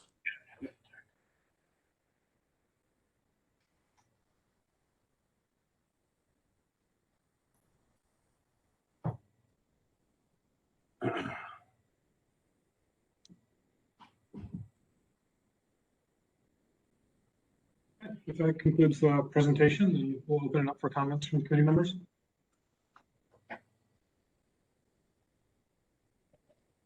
Dan, can you go to the slide that shows the bridge connecting piece? I think this is so wonderfully improved. I think you started off in a good spot, and then this is the changes you've integrated here. I think are really wonderful, especially the development of the tower. I think everything just looks so much better proportioned and balanced across the board. And I appreciate all of the changes you've made, and I really, really am impressed with this design. Question being, looking at this bridge connector and looking at, Dan, actually, can you go to the one that's showing the image where like the yellow dash line, how it's intersecting with the existing building? Yes, this guy. Looking at this, I'm like, well, why can't the connecting bridge connect into the portion of the building that is already bricked in? So we're not losing those historic windows and the detail like at the corner. And looking at the plan view, it looks like we're kind of connecting two corridor spaces of these buildings. So I'm wondering if it has been considered or could be considered, slide that connecting bridge into the bay that's already bricked in, and potentially, if you need to in the new building, shift the stair tower up a few feet if there's like a clearance issue with the start of the staircases, the stairwell. I don't know. Dan, can you actually go to the second floor plan?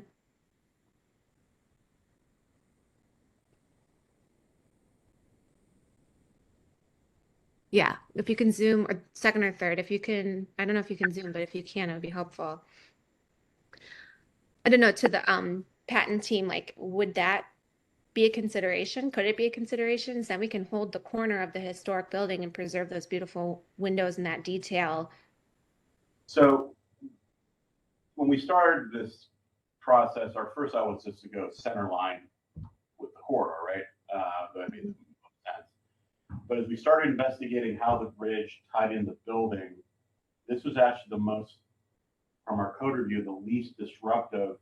If we moved it over, we'd be messing with things out with the other windows on the facade. So at that point, it made sense that this was the least disruptive to the existing building overall. Slide it in there.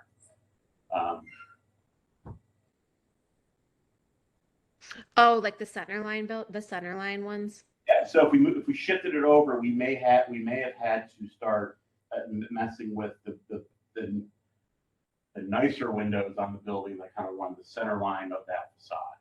So this was kind of that was the least disruptive area.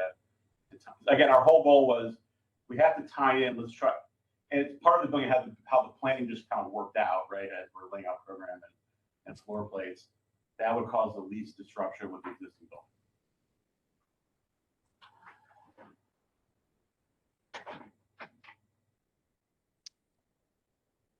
Got it.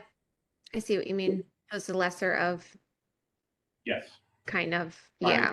As respectful of the building as possible, without just trying to minimally disrupt the rest of the main facade. Okay, I don't know that that's not a deal breaker for me. I just was looking at it in plan and thinking like, could it work? I think I agree. It's not intuitive. It's just as we went through the process, it was a process of discovery made sense that made it there. I think we want to stay clear of the kind of the existing stairwell also that comes off the middle part of that facade as well. Mm-hmm. Stair was kind of cleared out and meant that. I mean, I think that was really my only kind of point of question or consideration. I mean, landmarks have the same question. That's why Jessica recommended I elaborate on it a little bit more with this presentation. Yeah, I mean, it's definitely very helpful and it's a very clear presentation. So I appreciate the details. I think that's really it for me. I'm really impressed with this design. I'd like to echo those comments. I think this is vastly improved from the last time we saw it. My only comment, and it's a minor one, but it's important. Dan, can you scroll up to the profile of from the field? Yeah, or one more, go back one more maybe. It's hard to tell here, but the lintels over the windows there towards the right side of the building, that it may already be drawn this way, but that they extend over the window. In other words, that they are wider than the window itself by an inch or two on either side. So it's not in plane, because if you look at it that way, it wouldn't be appropriate, but we see in new construction that inappropriate use of a lintel all the time. So just have them, make sure they extend over the width of the window. Yeah, okay, yep. I think that is our design, because we were queuing off the existing. Yeah, it looks weird as it extend to the masonry on either side. Thank you. I think this is a much improved design. Nothing further. Yeah, I want to echo both Alex and Mia's comments. I think that this is a really great progression of the previous design, which I thought was pretty good to begin with. I do really appreciate the movement to the brick AMDG portion. I think that, you know, if you go to the next slide, Dan, I really appreciate sort of the continuity of the brick, you know, all across that facade, and then you have the buff material sort of as the sort of secondary component that really supports the brick. One question that I have regarding the buff material, and Dan, maybe can you go to the slide with the brick and the cast stone on it? I guess just a clarification. So the buff material, sort of that's beneath the red brick, is that intended to be the brick, or is that intended to be the sort of the cast stone material?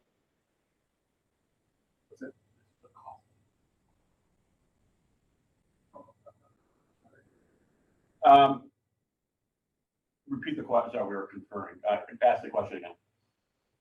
Oh, sorry. Is the buff material shown sort of that's sort of the lower portion of the facades beneath the red portion, the red brick portion? Is that intended to be the brick, or is that intended to be sort of the cast stone material? Our intention is to use the Ariscraft material that looks more like the cast stone to emulate the existing building. That's the desire. We're considering some different things, but if I break down this buff and brick, the final manifestation will be soon to be decided. But our intention, we have all else failed. I would prefer just long term to do more of the lower material, or the Ariscraft cast product versus the brick masonry. Yeah, I think I would echo that too. I feel like the change in materiality, I think, is important. Plus, and I don't know if it's just the photos, but you know, comparing it to the sort of the photos of the existing context, you know, it seems like that particular buff color brick as it's sort of showing up in these images doesn't feel like it's, you know, far enough away from the red in value, and you know, wanting it to be more of that sort of sandstone color. But again, that might just be the way that the photos are being sort of shown on this particular slide.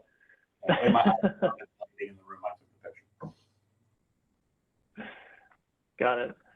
Okay. Other than that, I have no other comments. Thanks for the presentation.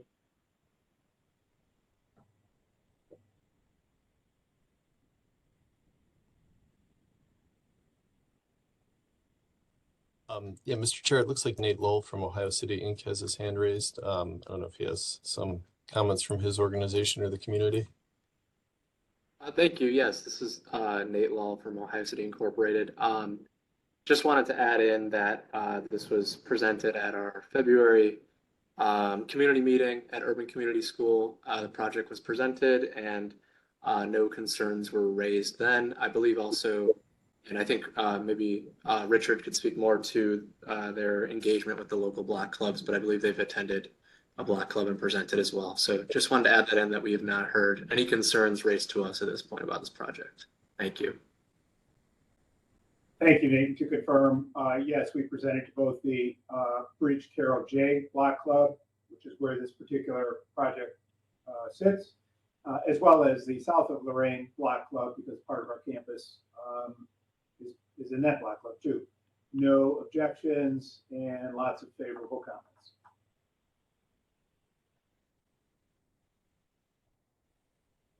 Oh, I just wanted to add, yeah, I think the design looks great. Echo some of the previous comments. I sort of missed the glowing box on the end, and that you had previously, but I actually think this is very, um, looks very good.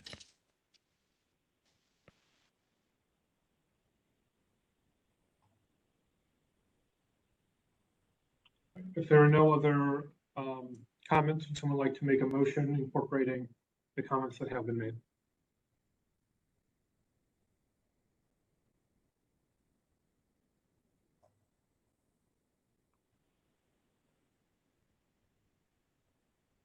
I can make a motion, though I don't know that I remember all of the considerations that we had discussed, but I move to approve as presented with the consideration to for at least the one that I brought up, moving to utilize the cast stone Arriscraft material in lieu of a buff brick for the base material. Was there any other considerations that we had discussed that we want to take into account? Having the lentils extend over the width of the window. Oh, thank you. And the stone lintels to extend past the sides of the windows where shown. We have a second? I'll second. Dan, call the roll.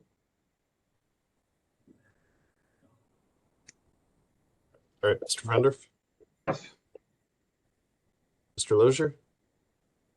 Yes. Ms. Marinucci? Yes. Mr. Sandbury? Yes. And Mr. Talley? Yes. All right, Mr. Chair, the motion to approve presented with the considerations passes unanimously. So Patrick, Richard, and your team, we can get you guys on the upcoming landmarks agenda. I think we were tentatively talked about the June 8th meeting, so that should still work if that works for you guys. But we can figure out those details later today. Great. Thank you all. Thank you. Appreciate it. Thank you.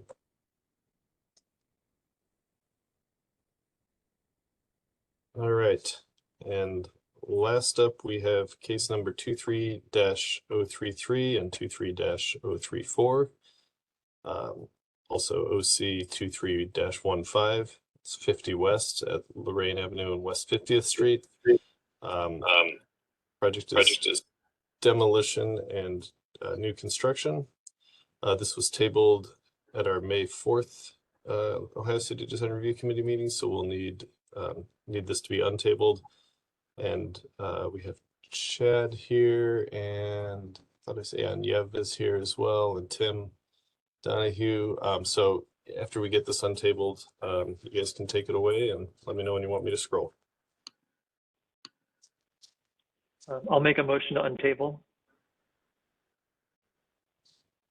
I'll second. All right, Mr. Frendorf?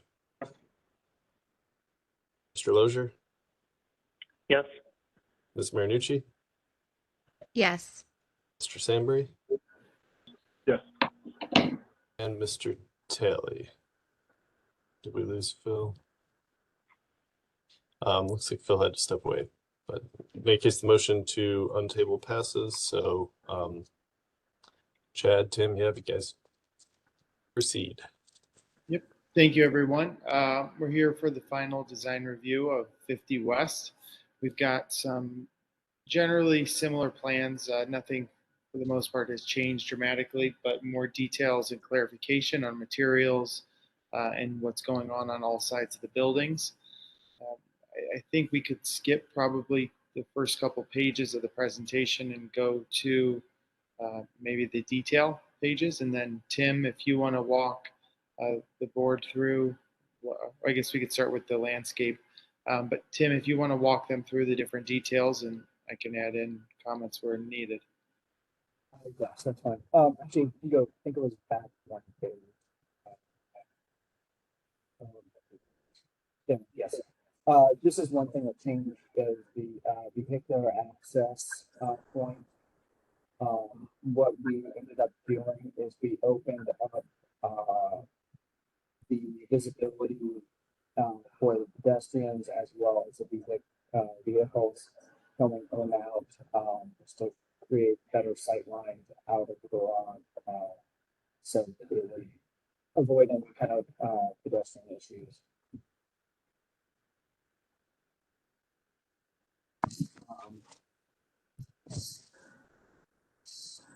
So, I was told, like, are you having trouble hearing me?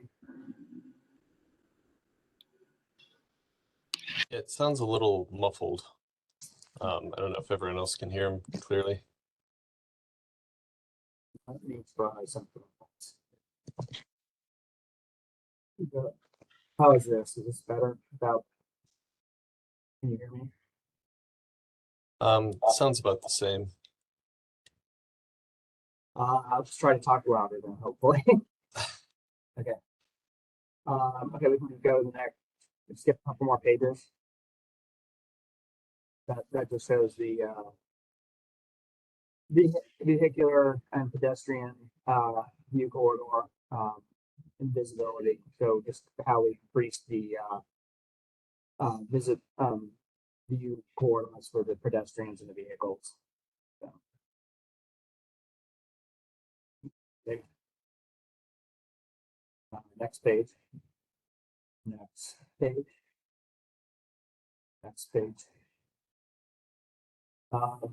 So on the elevations, yeah, the general massing is pretty similar. We did on like the west elevation, we did push the base back. It's kind of on that left-hand corner, so that it wraps around the corner. Yes, right there. The other thing that we have done is that we still have the panel in between the window, the second and third floor windows that are fiber cement. One of the reasons we kept those is that the mechanical system we're using is a VTEC system or PTEC system, so it's under the window. So we're trying to use those panels to try to hide the PTEC system as much as possible, the grills under the windows. So these grills would then match the color of the panel, so that they would become less obvious and less distracting. We did change the kind of window color, kind of made it a more of a tan color, and then we added accents with the panels to try to articulate those, and we moved away from the white panels, try to keep that front portion kind of more of a bronze tan color scheme that goes along with the brick, kind of brings out more of the warmer tones there. You can see that kind of in the front elevation. I can't remember when we changed this, but the balconies on the front facade are just Juliet balconies, so they do not project out. Next slide. On the south elevation of the rear facade, we removed the house in the rendering just to show the planes on those are kind of offset. But we also try to pick up the language of the corner piece and wrap that around the corner, so that those two rear corners that bookend the kind of amenity deck area color-wise match the rest of the building. So we've eliminated a lot of the white siding. We left it in certain locations, just kind of where we're bridging the two pieces together, but majority of it has been changed to the tan and the bronze trim.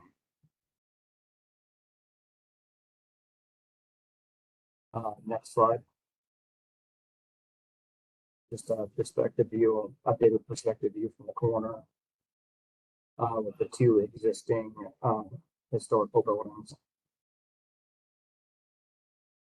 Next slide. From the other corner along the lane. Next slide. Uh, this is a view down 52nd looking towards Lorraine, which is a view that was requested so you could see the existing houses and how they relate to the building. Next slide. This is a similar view, but up on the other side on 50th Street, looking down the street. Next slide. Okay, next slide. So we have a lot more detailed description of where the materials are, what they are, and just noting everything in more detail.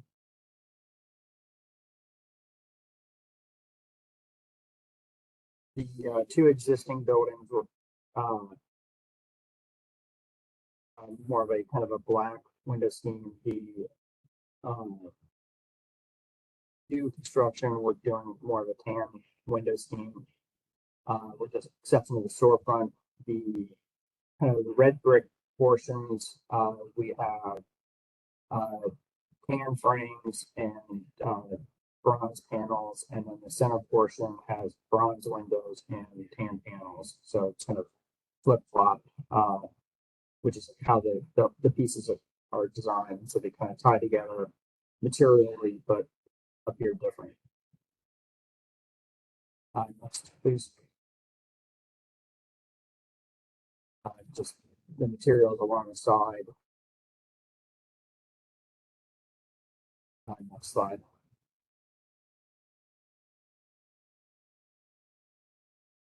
Materials in the rear court. We also developed the back wall of the amenity area. That also became the tan and bronze color scheme too. And you can also see these screen walls that we have, where we have a more detail on that later in the presentation. Next, please. Just the east elevation, which is fairly similar. Once again, we eliminated the kind of white panels on the red brick portion. Next page, please.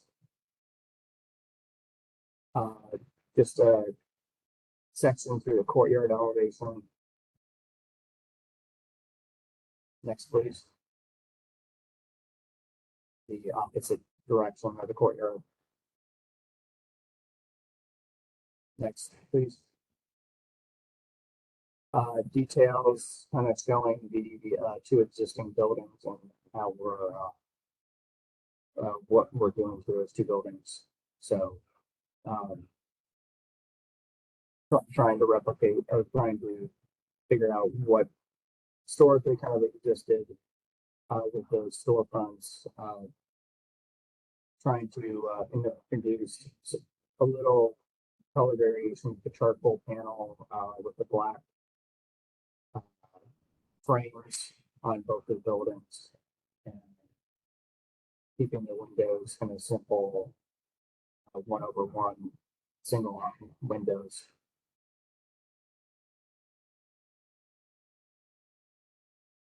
Next, please. More detail along the elevations along Lorraine Avenue. The kind of inset piece, centerpiece of the new facade is on the left-hand side, and then kind of the corner piece, which is also mirrored on the other side of the new construction. Next, please.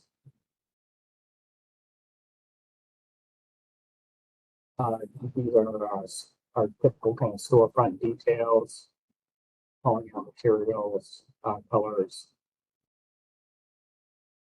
So, and then the garage door we are using for the trash room, trying to make it feel more of a residential scale. Next, please.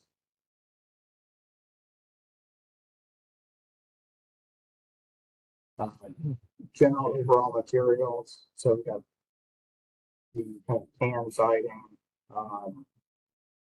and then the windows are the tan vinyl windows on the new construction. The existing buildings, we're doing aluminum clad windows.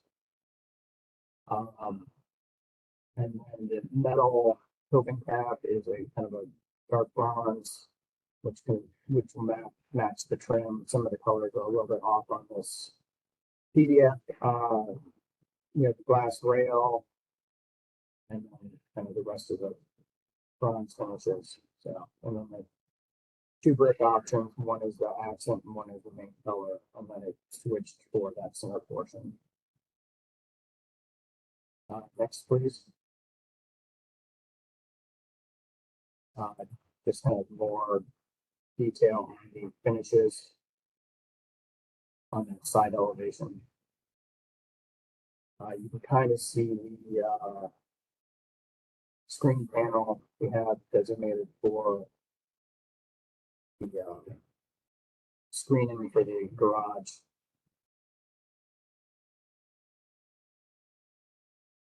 Next, please.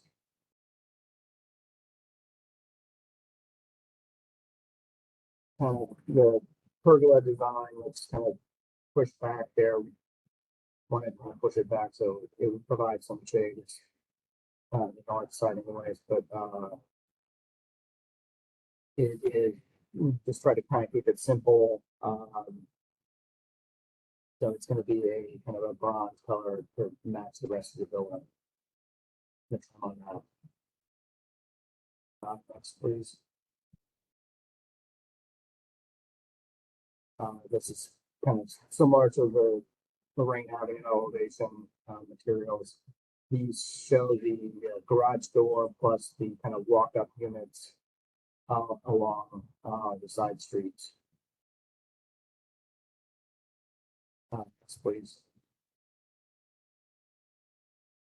This is a section through the existing corner building and just how the building sits in relationship to the new building.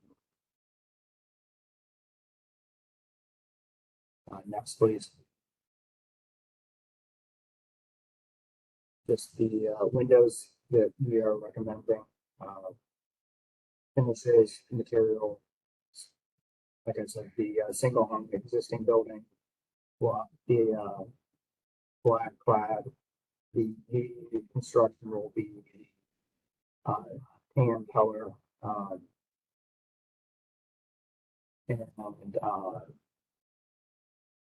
we have some storefront that would be tan or I guess it could be bronze. So next slide, please. This is kind of the detailed imagery of the garage entry and the screen wall system and some of the railings of what we're proposing. Next, please. Then kind of typical wall sections of what we're proposing. Showing the core one of the brick. How detailing some of the panels, and then sections through where we're stepping the floors.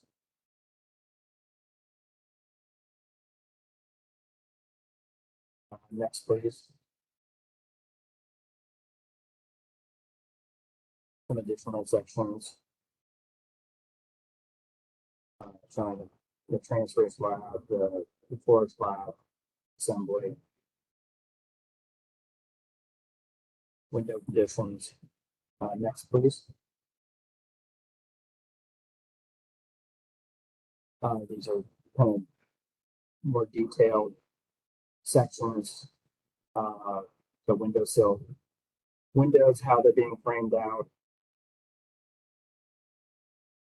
Next, please.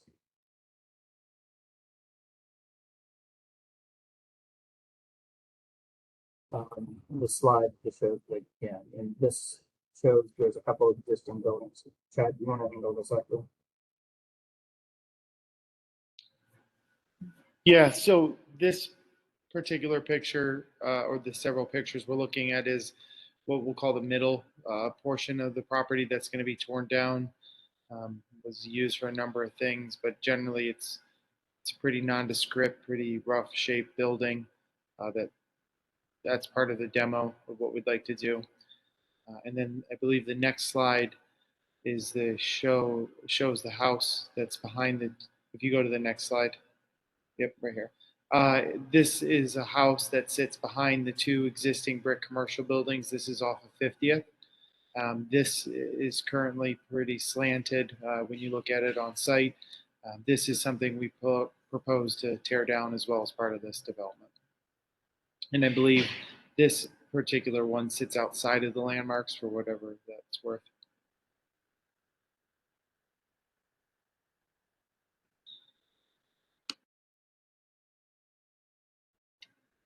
We're getting into just some of the material selections and proposed finishes.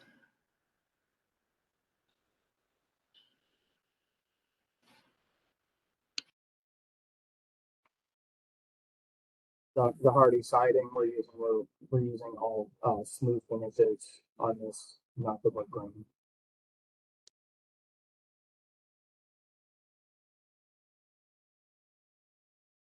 It's kind of more literature from about the window manufacturer.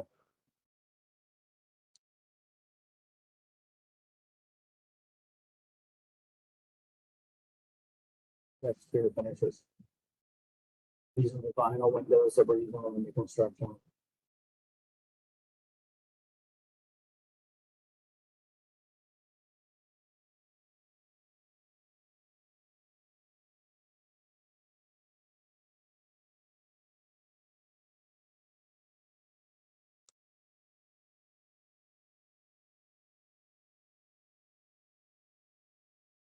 Storefront.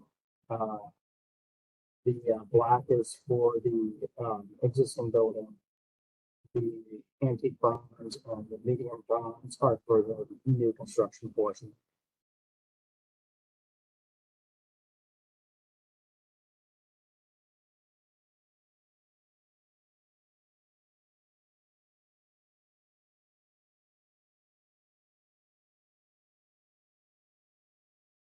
For some of the balconies that project out on the side streets.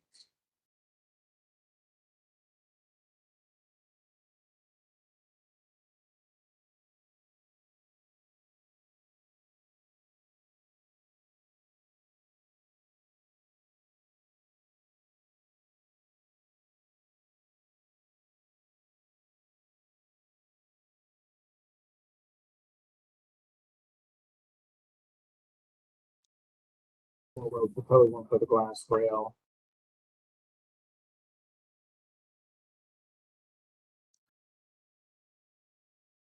And kind of more of the detail of the screen panels for the infill for the garage area. These will allow some air movement, but also visual and security kind of screening.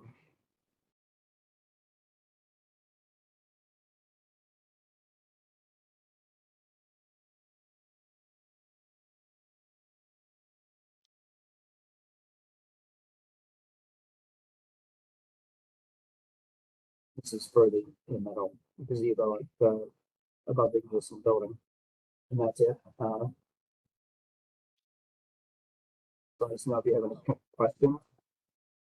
Yeah, before the commission gets into it, I think we have Jessica we received some public comments, and then Nate, I think we might have some additional ones that they received through Corbinize. I just wanted to say thank you to the applicant. I know there's a lot of back and forth trying to get all the details and all the pieces and parts of this figured out, but this presentation has been very helpful.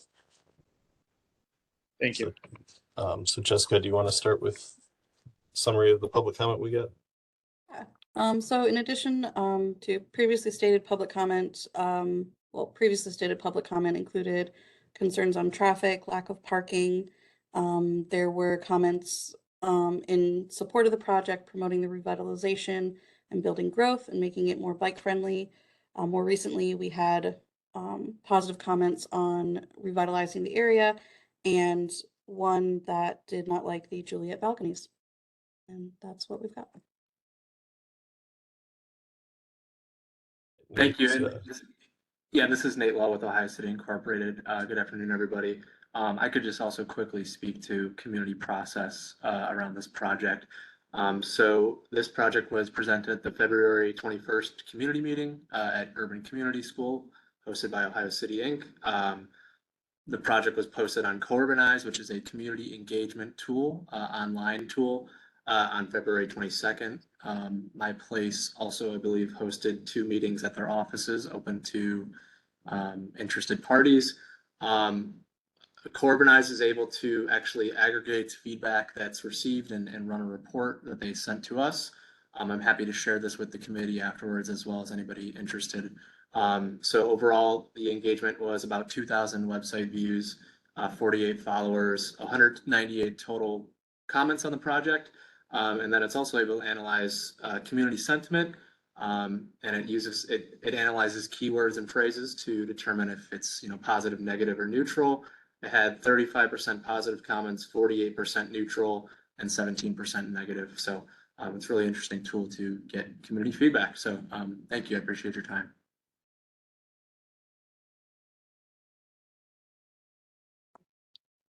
all right, I think with that, Alex, if you want to open it up to the committee. Are there comments?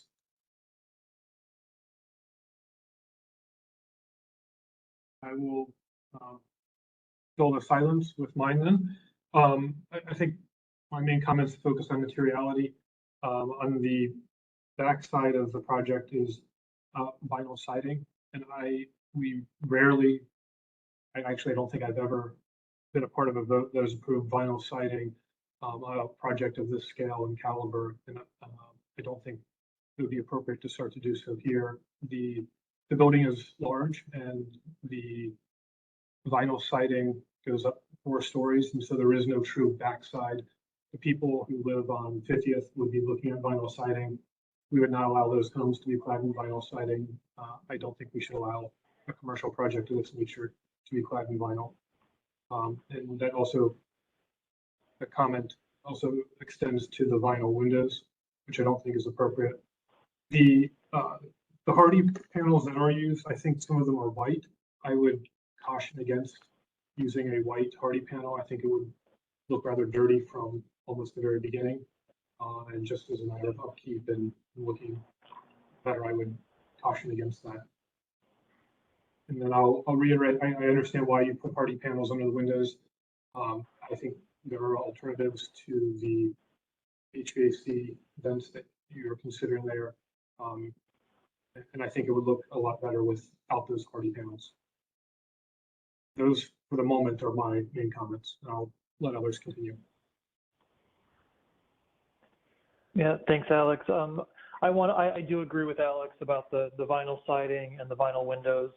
I think that I would agree that they're not appropriate for a project of this scale. And again, I think to reiterate some of one of the comments that I made last time is, we want this is a building that we want to last for a long period of time, and the challenge with vinyl windows and vinyl siding, I feel like have some potential long-term challenges. And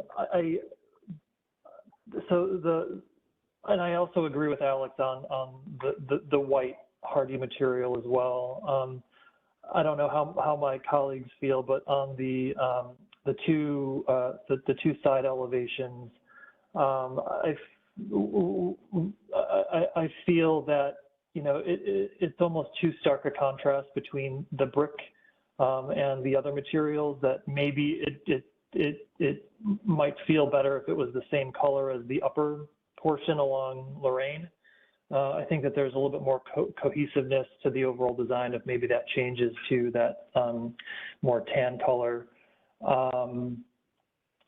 Looking at the new brick materials.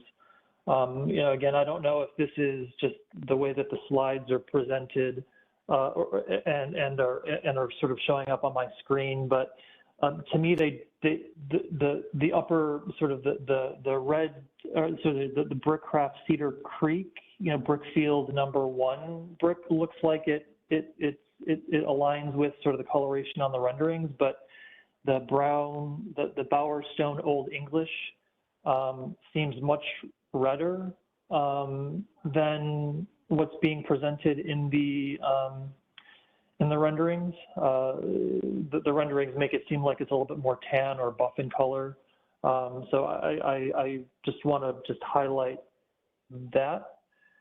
The one other comment that I have is if you can go to the Lorraine elevation or the Lorraine renderings.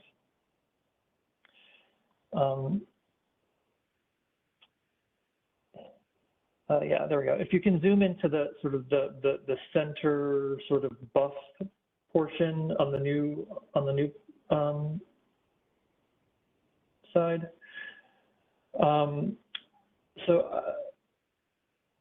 Yeah. So I think yeah, if you can zoom up to sort of the top, that's perfect. So I don't know how I feel about the sort of the what looks similar to sort of crenellation at the top with the verticals protruding up through the sort of the glass railing. I'm wondering if either that wants to be all solid in brick versus the glass, or if that wants to be fully glass. It just seems a little bit. It seems like it's a face without a top on it. It's just sort of just kind of evaporates into nothing. There's really nothing sort of capping that portion of the building cohesively. So maybe consider that being solid or glass. And I think those are all of the comments that I have. But I do want to say thank you for the amount of detail that has gone into this. There's a lot of material here, and it responds to all of the questions that I think we had previously. So thank you for that. I will echo Chris. Thank you so much. This level of detail is incredibly helpful and productive to review, and it's very appreciated. I agree with both Chris and Alex on the use of vinyl products on the project as a whole, and with the color white, just maybe to reconsider that color from a maintenance aging standpoint. My question remaining is, I guess more of like on the corner historic building where the glass rail is above, is that railing in particular going to sit on top of the parapet, or is that one pulled back from the parapet? Like I saw the detail that you have this small glass extension on top of like the broader parapet of the historic building, I think. I was looking at your details and I'm just trying to see how.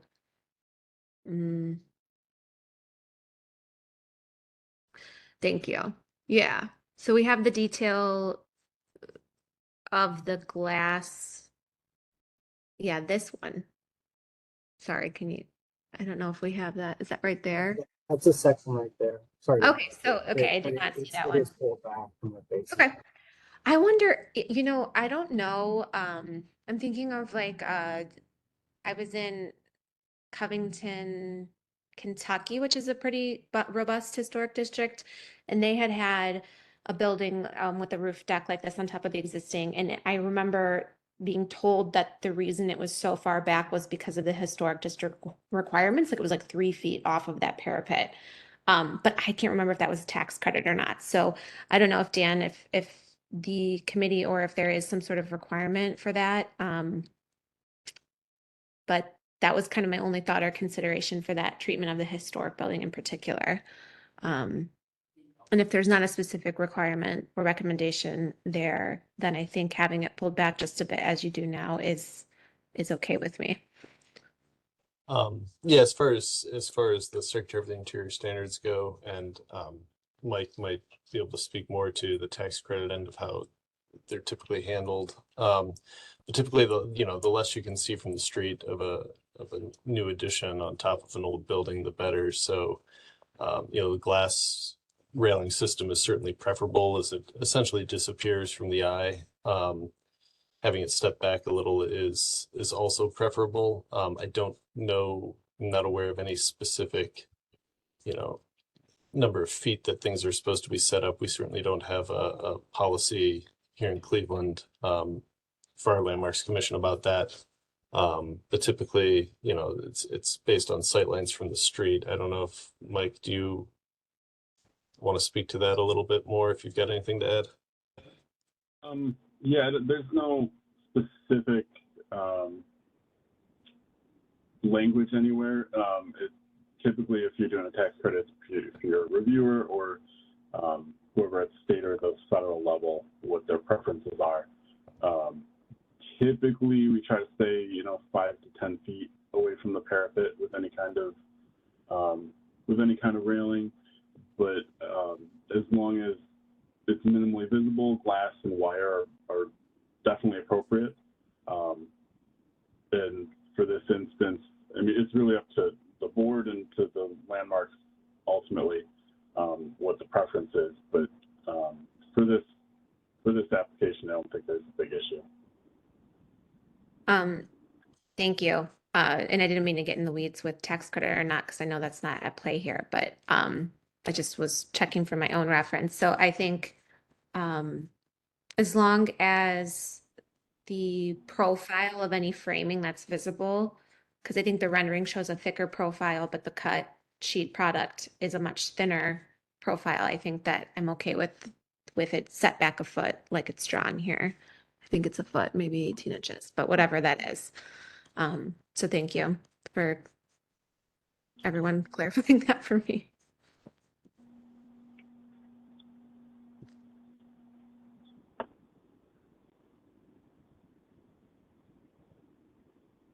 Right. Are there any other comments?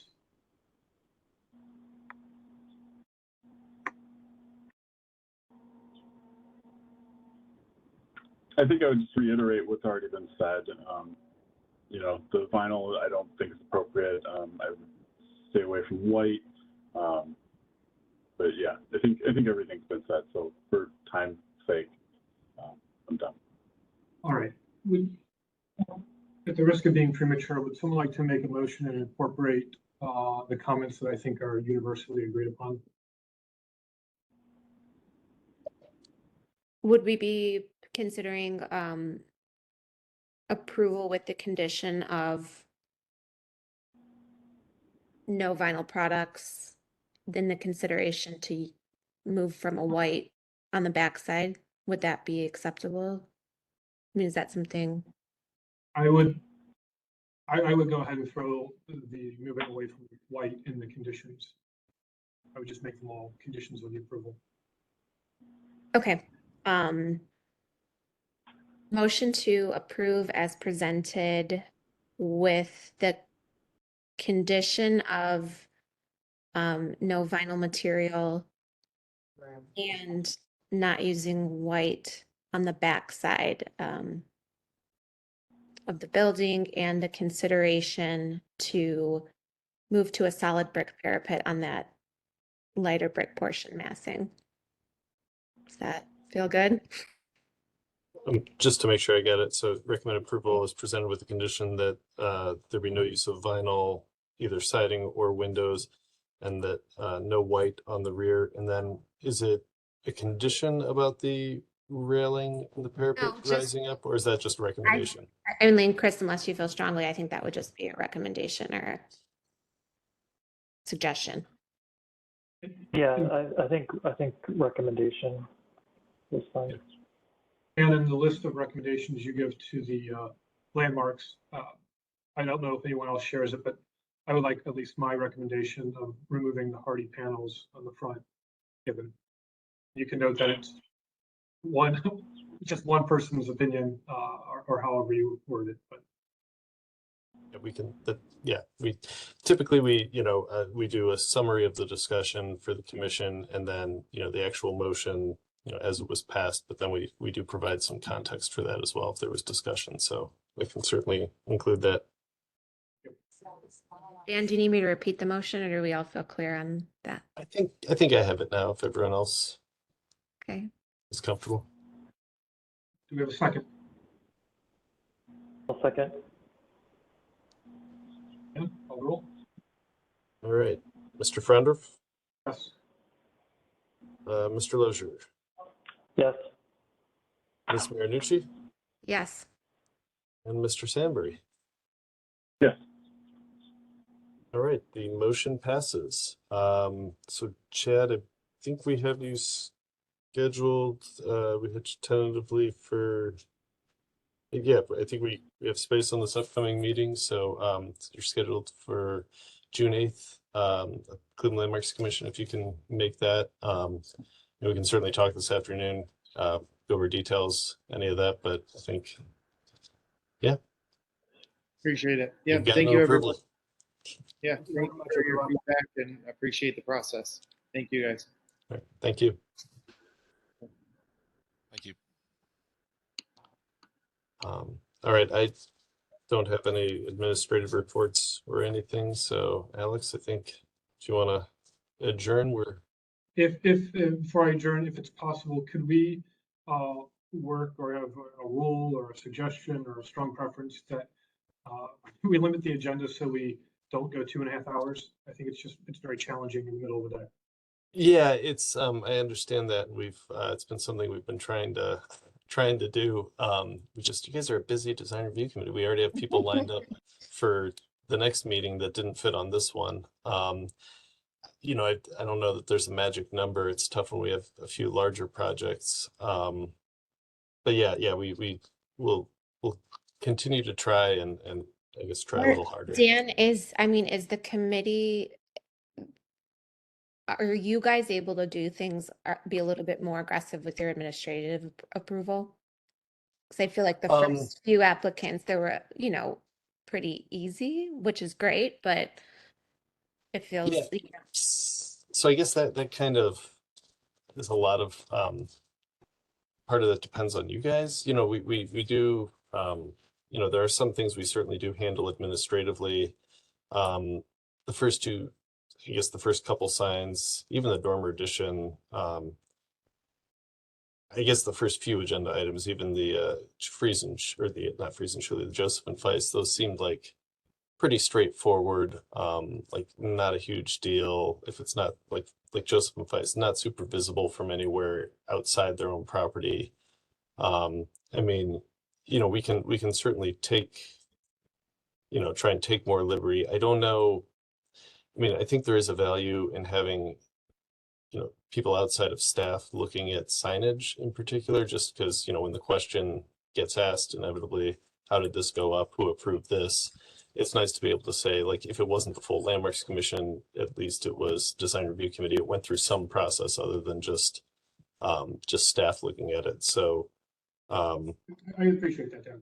yeah, I think so too. Because thinking of it that way, like if things start popping up that it was administratively approved, or it might just get a little hairy. So I get that. I guess the other thought is, are some of the larger projects, is it possible to do like a special meeting or a combined meeting kind of situation where we're guests at the Landmarks meeting and giving, I don't know if that makes it better or worse.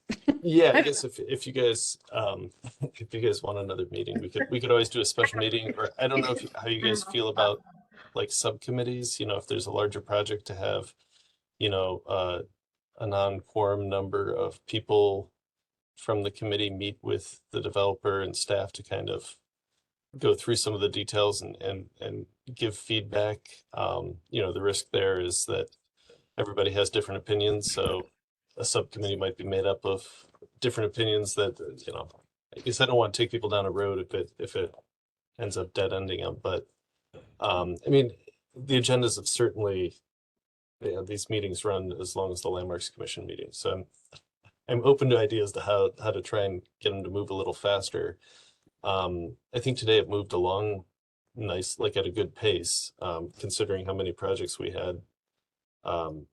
yeah, it's yeah, you guys have definitely the busier neighborhood. I don't want to start breaking it up into, an Ohio City historic district versus Lorraine Avenue historic district or something like that, because I feel like they're all so, close and related and all this, one neighborhood. So I don't know if anyone has any ideas. No, I guess it is what it is, but yeah, if there's anything that could be kicked on an agenda with 9 items, if there's anything that can be kicked to the next one, great, and if not, well, then we'll suffer through it. So. Yeah, and I guess the one thing I would say that might help to keep them shorter is just if anytime we can avoid tabling, it probably helps, because that's just one less thing we have to see at the next meeting, even if it's, because when we do report to the commission, it's, it could be approved with all these conditions, recommendations, whatever, or, like in the Mr. Bidwell's case, he might decide to take that to the Landmarks Commission. Your, feedback would be provided, a staff report's provided. So if it's something that, I think sometimes just taking an action, either an up or down vote, just to move it off our agenda, then they have the option to go to Landmarks, and we provide them that feedback and they have to figure it out. Might be some benefit in just moving more things that way. Yeah, but Okay. otherwise I guess we'll just keep on keeping on. All right, I'm going to it's after 3. 2. I'm going to adjourn the meeting. We'll see everyone in 2 weeks. All right, thank you all very much. Thank you. Thanks, Dan. Thanks, everyone. Thanks.